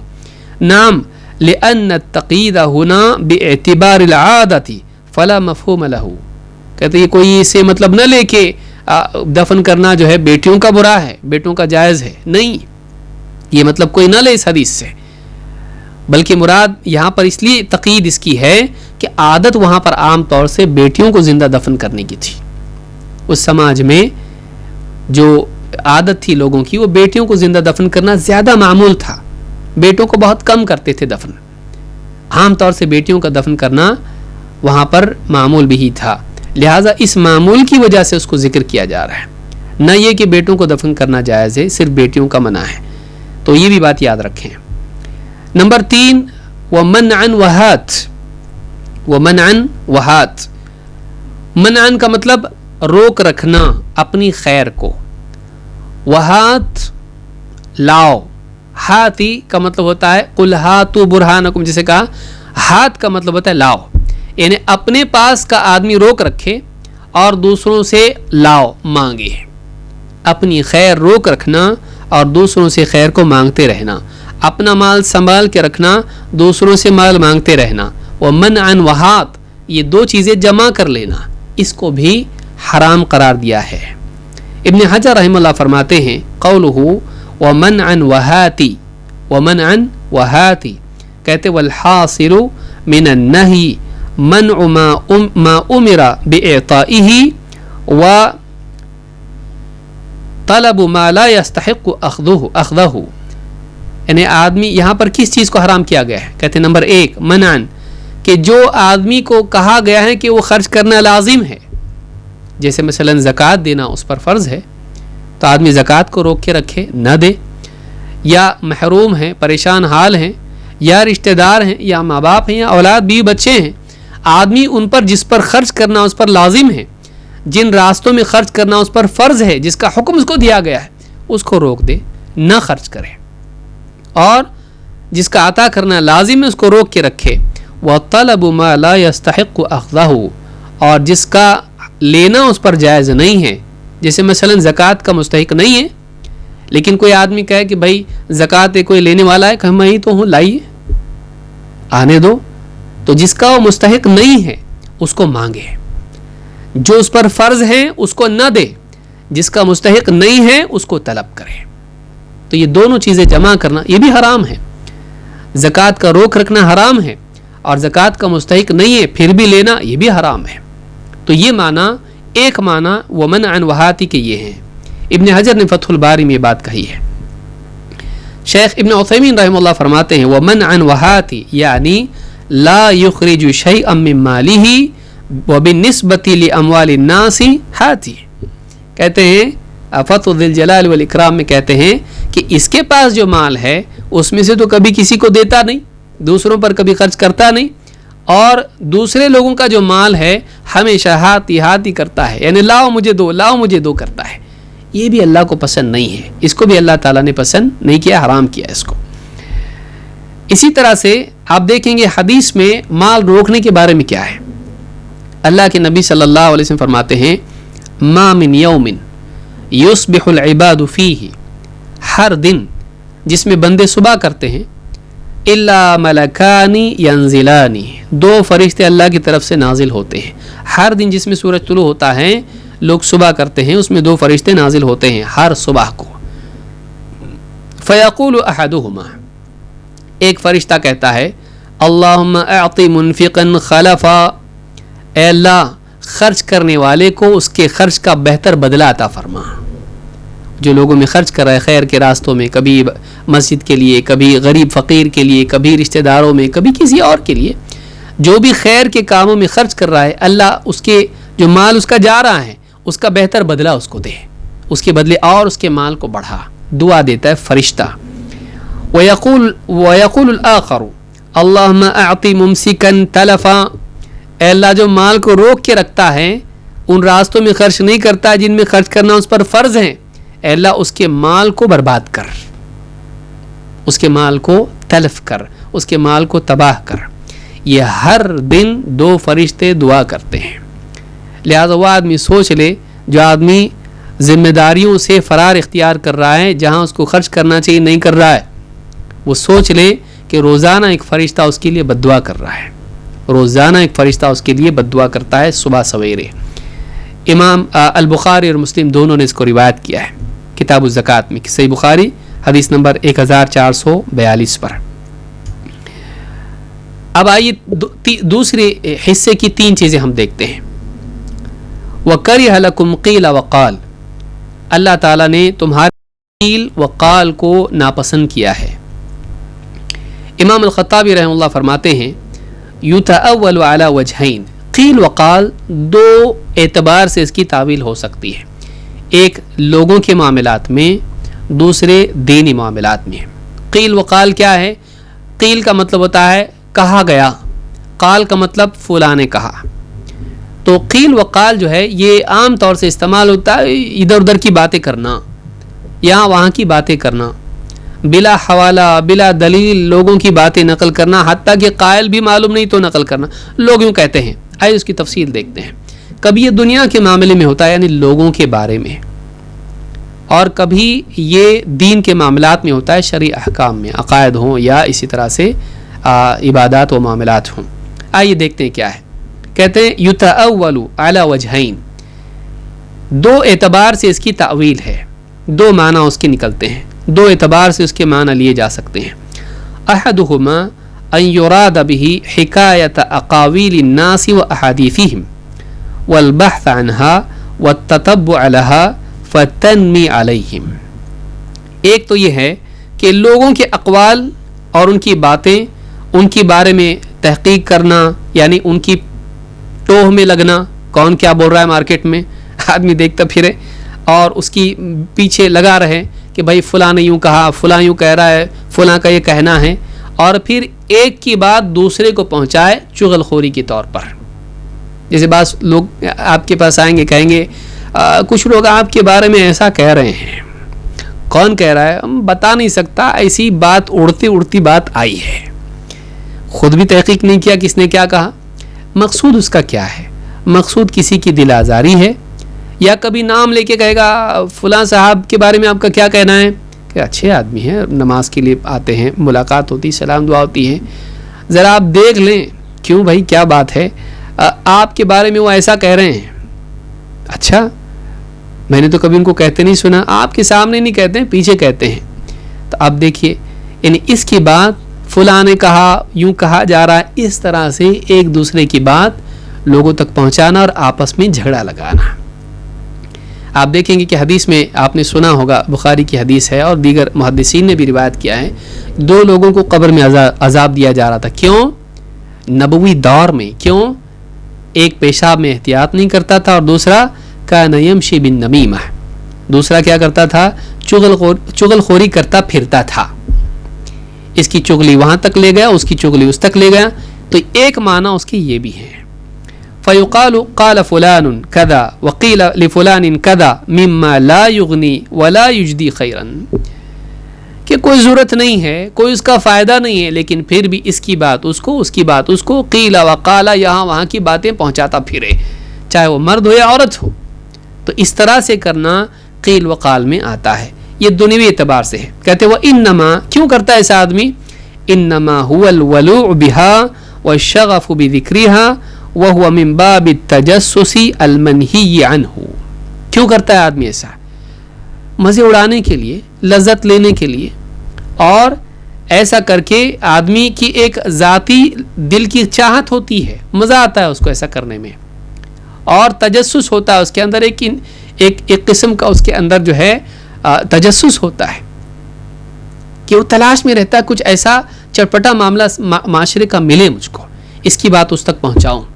تحقیق کرو فلاں کے بارے میں, اس کے بارے میں کیا ہوا, اس کی بیٹی کا کیا ہوا, اس کا بیوی شوہر کا جھگڑا چل رہا, اس کا کیا ہوا, اس نے کیا کہا, اس نے بیوی نے کیا کہا, پوری باتیں معلوم کرے گا, اور پھر بیٹھے گا لوگوں کے اندر نواب بن کے, اور لوگوں کے اندر ساری داستان سنائے گا. یہ وہ لوگ کرتے ہیں جن کے پاس کوئی خیر نہیں ہوتی ہے, اس طرح کی چیزیں کر کے وہ لوگوں کی نگاہوں کا مرکز بننے کی کوشش کرتے, مجلسوں کی رونق بننے کی کوشش کرتے ہیں.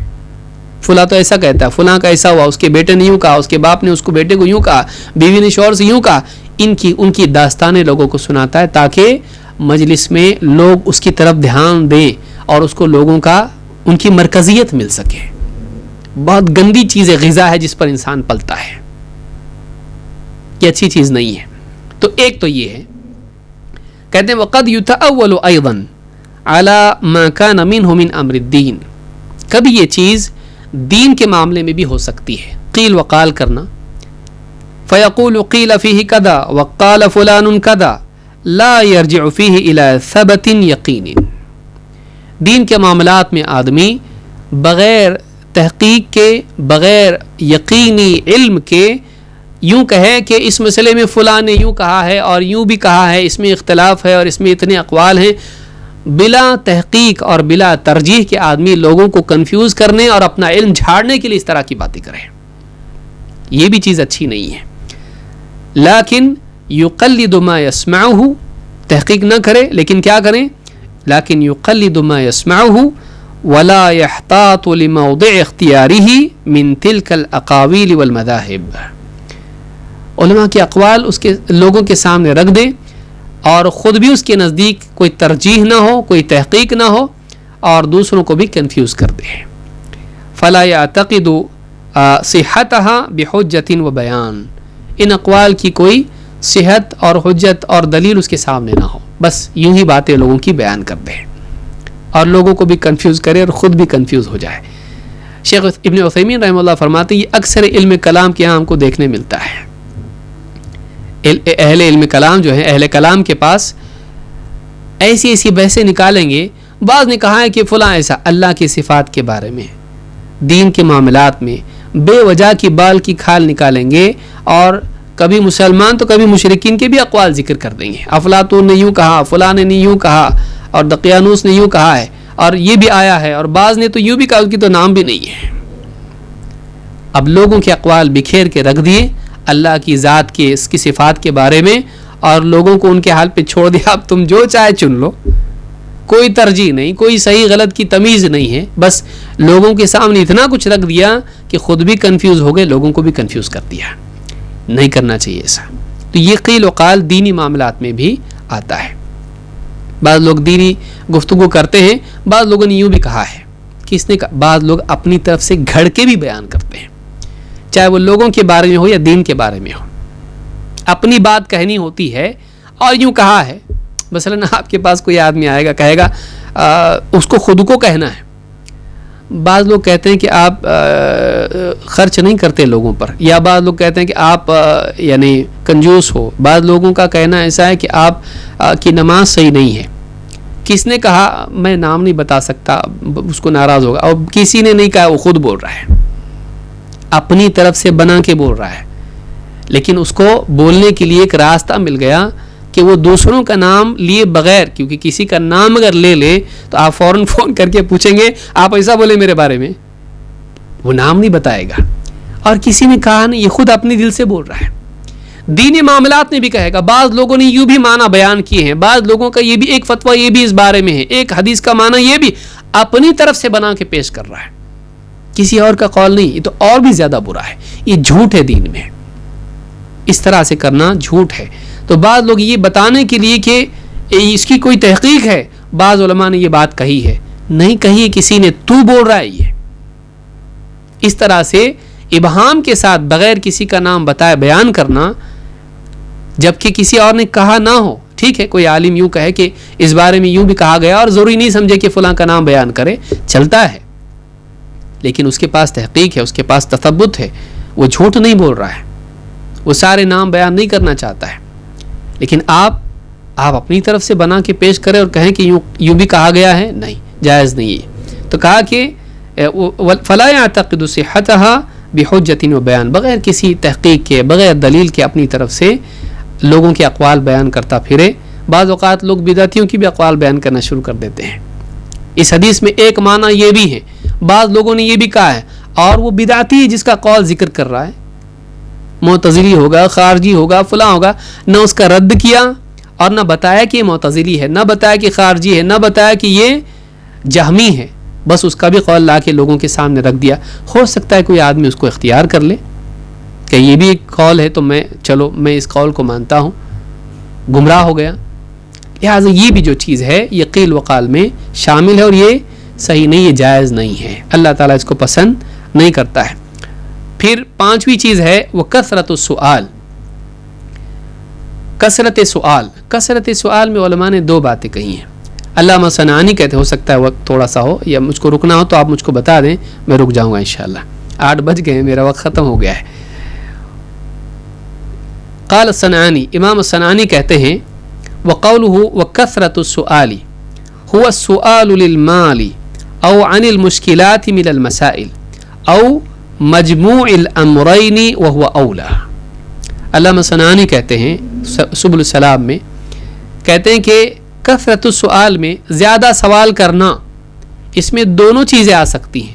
یا تو اس سے مراد زیادہ مال کا سوال کرنا ہے, مانگنا, سوال کے معنی سوال کرنا مانگنا, مال کا مطالبہ کرنا لوگوں سے, مانگنا مال مجھے دے دو کچھ. او عن المشکلات من المسائل, یا پھر مشکل سوالات اہل علم سے یا لوگوں سے پوچھنا. ان میں سے کوئی ایک مراد ہو سکتا ہے یا دونوں بھی مراد ہو سکتے ہیں. اور کہتے ہیں کہ زیادہ بہتر یہی ہے کہ ہم دونوں معنی لیں کہ کثرت سوال برا ہے اس اعتبار سے بھی کہ لوگوں سے آدمی مال مانگتا پھرے اپنے مال کو بڑھانے کے لیے, اور یا پھر یہ بھی مراد اس سے ہو سکتا ہے اور یہ بھی مراد اس سے لے سکتے ہیں کہ ایک آدمی لوگوں سے یا علماء سے مشکل سوالات پوچھے. دونوں چیزیں اس میں مراد ہیں.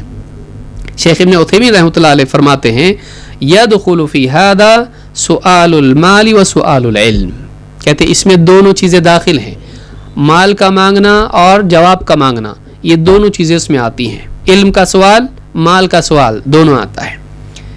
شیخ عثیمین فرماتے ہیں کہ وہ فکثرت, اب کیسے برا ہے یہ کثرت سوال, کیسے برا ہے مال کے اعتبار سے یا علم کے اعتبار سے. کہتے فکثرت السؤال حتی فیما یحل لک لا ینبغی مکروہۃ اما ما لا یحل فظاہر انہ حرام حتی وان قل السؤال.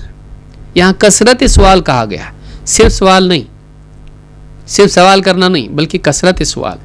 کہتے ہیں کثرت سوال مناسب نہیں ہے, پسندیدہ چیز نہیں ہے, اللہ کو پسند نہیں ہے, مکروہ ہے کہ آدمی بار بار لوگوں سے مانگے. اما ما لا يحل فظاہر انہ حرام حتی وان قل السؤال.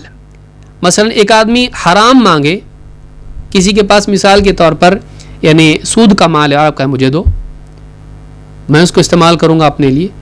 یا مثال کے طور پر آپ زکوٰۃ کے مستحق نہیں ہیں اور آپ کہیں کہ مجھے زکوٰۃ دو, تو یہاں یہ نہیں کہا جا سکتا کہ زیادہ حرام میں تھوڑا حلال ہے, نہیں, یہاں تو تھوڑا بھی حرام ہے. کثرت سوال اس کہ ایک آدمی حلال مال میں سے لے, ایسا بار بار لینا, لوگوں سے مانگنا, یہ کیا ہے, اللہ کو پسند نہیں ہے.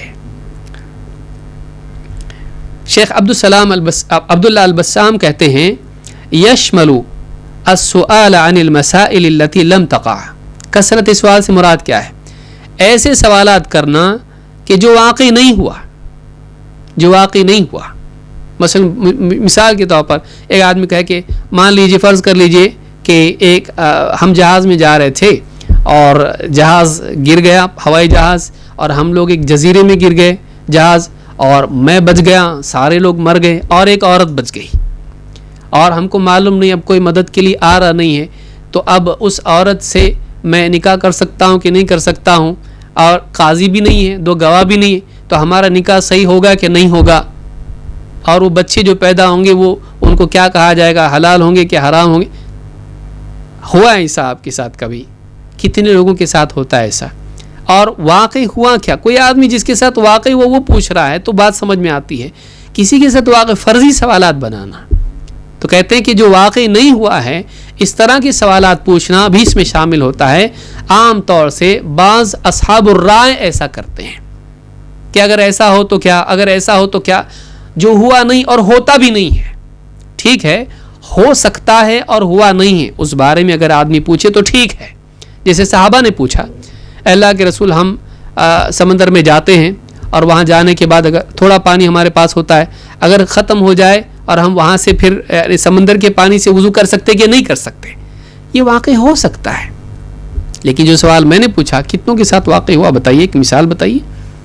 تو یہ فرضی سوالات بنانا بھی اس میں شامل ہے. وَلَمْ يُحْتَجْ إِلَى بَحْثِهَا وَأُغْلُوطَاتِ الْمَسَائِلِ. کہتے ہیں کہ یعنی وَلَمْ يَحْتَجْ إِلَى بَحْثِهَا, اس کی بحث کی کوئی ضرورت بھی نہیں ہے. وَلَمْ يَحْتَجْ الی بحثها، اس کی ضرورت نہیں تھی پھر بھی اس میں پڑ جائے. واغلوطات المسائل او یسأل الناس من اموالہم استکثارا منہ. کہتے ہیں کہ اغلوطات المسائل، علماء کہتے ہیں اغلوطات وہ مسائل ہیں جو علماء سے اس غرض سے پوچھے جائیں کہ علماء سے غلطی ہو یا وہ کہیں مجھے نہیں معلوم. بعض لوگوں کی عادت ہوتی ہے، آپ نے دیکھا ہوگا مجلس میں آئیں گے علماء سے کہیں گے یہ فلاں چیز کے بارے میں کیا. اب اس عالم کے ذہن میں اس وقت وہ جواب نہیں ہے، اب وہ انتظار میں ہوتے ہیں کہ یا تو عالم غلط جواب دیں یا پھر عالم یہ کہے کہ میں نہیں جانتا. دونوں معاملات میں جیت ان کی ہے. کہ ایسا مسئلہ پوچھا میں میرے تو پڑھنے میں نہیں آیا ایسا، تو سب کو دیکھ کے اب یہ حضرت مسکرائیں گے، دیکھو میں نے ایسا سوال پوچھا کہ جو عالم بھی اس کا جواب نہیں دیتا. تمہارے نزدیک اتنے بڑے عالم ہیں، یہ جواب نہیں دے سکے میرے سوال کا، تو اس کا جو ہے معاملہ اونچا ہو گیا، کالر اس کی ٹائٹ ہو گئی جیسے عام لوگ کہتے ہیں.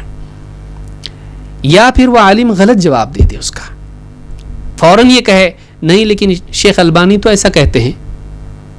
تو جب تجھ کو جواب معلوم تھا تو پوچھنے کی ضرورت کیا تھی؟ تو نے اس لیے پوچھا کہ یہ عالم اگر غلط جواب دے تو اس کی تردید کر کے تو بڑا ہو، یا اس عالم کو تکلیف تو دے، اس عالم کو ستائے تو. بعض اوقات کثرت سوال اس اعتبار سے بھی ہوتا ہے کہ کسی عالم کو تکلیف دینا مراد ہوتا ہے. بیچارہ تھکا ہوا ہے، 2 گھنٹے کا بیان اس نے کیا ہے، اب اس کے بعد وہ تھوڑا سا بیٹھا، پانی بھی ابھی نہیں پیا تھا کہ شیخ 2 سوالات ہیں میرے، 2 کہہ کے 2 درجن سوال اس سے پوچھ رہا ہے اور بحث بھی کر رہا ہے اس سے. بحث کرنے کا حق اس کو ہے جس کے پاس علم ہے، جس کے پاس علم نہیں ہے اس کو سوال پوچھنا چاہیے. اس طرح سے کسی کو تکلیف دینے کی نیت سے بھی آدمی بعض اوقات مشکل سوالات پوچھتا ہے، یہ بھی اللہ کو پسند نہیں ہے. سوال اس غرض سے ہو کہ اپنے عقیدے کی یا اپنے عمل کی اصلاح ہو. تو کثرت سوال برا ہے. کوئی واقعی علم کے لیے زیادہ سوالات پوچھتا ہے، برا نہیں ہے. علماء کی مجلس میں حدیث جبریل آپ دیکھیے، ایک کے پیچھے کئی سوالات جبریل نے پوچھے، برا نہیں ہے. کسی علمی ضرورت کی بنا پر ایک طالب علم جو بہت شوق رکھتا ہے اور استاذ کی طرف سے اجازت بھی اس کو ہے، جب بھی کچھ ہو پوچھنا مجھ سے، پوچھ رہا ہے. یا کوئی آدمی کسی علاقے سے آیا، اس کو سوالات ہے بہت سارے لکھ کے لایا ہے، اجازت مانگی میرے 55 سوالات ہیں آپ سے پوچھنا چاہتا ہوں، پوچھ سکتا ہوں، پوچھو، کوئی مسئلہ نہیں ہے. واقعی ضرورت ہے پوچھ سکتا ہے. لیکن یہ کہ ایک انسان بحث کرے، سوالات ایسے پوچھے جو عالم کی غلطی اس میں مقصود ہو، یا عالم کی ذلت مقصود ہو، یا لوگوں میں اپنی بڑائی مقصود ہو، یہ اچھی بات نہیں ہے. تو کہا کہ ولم یحتج الی بحثها واغلوطات المسائل، جس کی بحث کی ضرورت نہیں ہے، تحقیق کی ضرورت بھی نہیں ہے، اس میں پڑھنے کی ضرورت نہیں ہے. یا پھر ایسے مسائل جس میں عالم کو غلطی کروانا مقصود ہو. یا پھر کثرت سوال سے مراد کیا ہے؟ او یسأل الناس من اموالہم استکثارا منہ، اپنے مال کو بڑھانے کے لیے لوگوں سے مانگے. کبھی اس سے مانگا، فلانے شیخ ہیں ان سے مانگا، شیخ عرب والا شیخ، اس سے مانگا، یا فلانے سیٹھ ہیں ان سے مانگا، ٹھیک ہے ان سے کچھ لے لیا. اب دوسرے سیٹھ کے پاس گیا، تھوڑا کچھ مدد چاہیے، اس سے بھی لیا، اس سے بھی لیا، حالانکہ اس کے پاس ہے، لیکن یہ اپنے مال کی سیکیورٹی کے لیے وہ تو ہے ہی ہے، لیکن آگے اگر ضرورت پڑی تو اور جمع کر رہا ہے، فیوچر پلاننگ کر رہا ہے. اپنے مال کو بڑھانے کے لیے لوگوں سے سوال کرنا، یہ بھی اللہ کو پسند نہیں ہے، اللہ کو پسند نہیں ہے. میں سمجھتا ہوں وقت زیادہ ہو گیا، اس سے رکنا زیادہ مناسب ہے. انشاءاللہ مزید باتیں جو ہیں اگلے درس میں ہم کریں گے، کیونکہ ادھورے طور پر بیان کرنے کے بجائے تفصیلی طور پر اس کو بیان کرنا زیادہ مناسب ہے. اور انشاءاللہ بقیہ باتیں ہم اگلے درس میں دیکھیں گے. اقول ھذا واستغفر اللہ لی ولکم.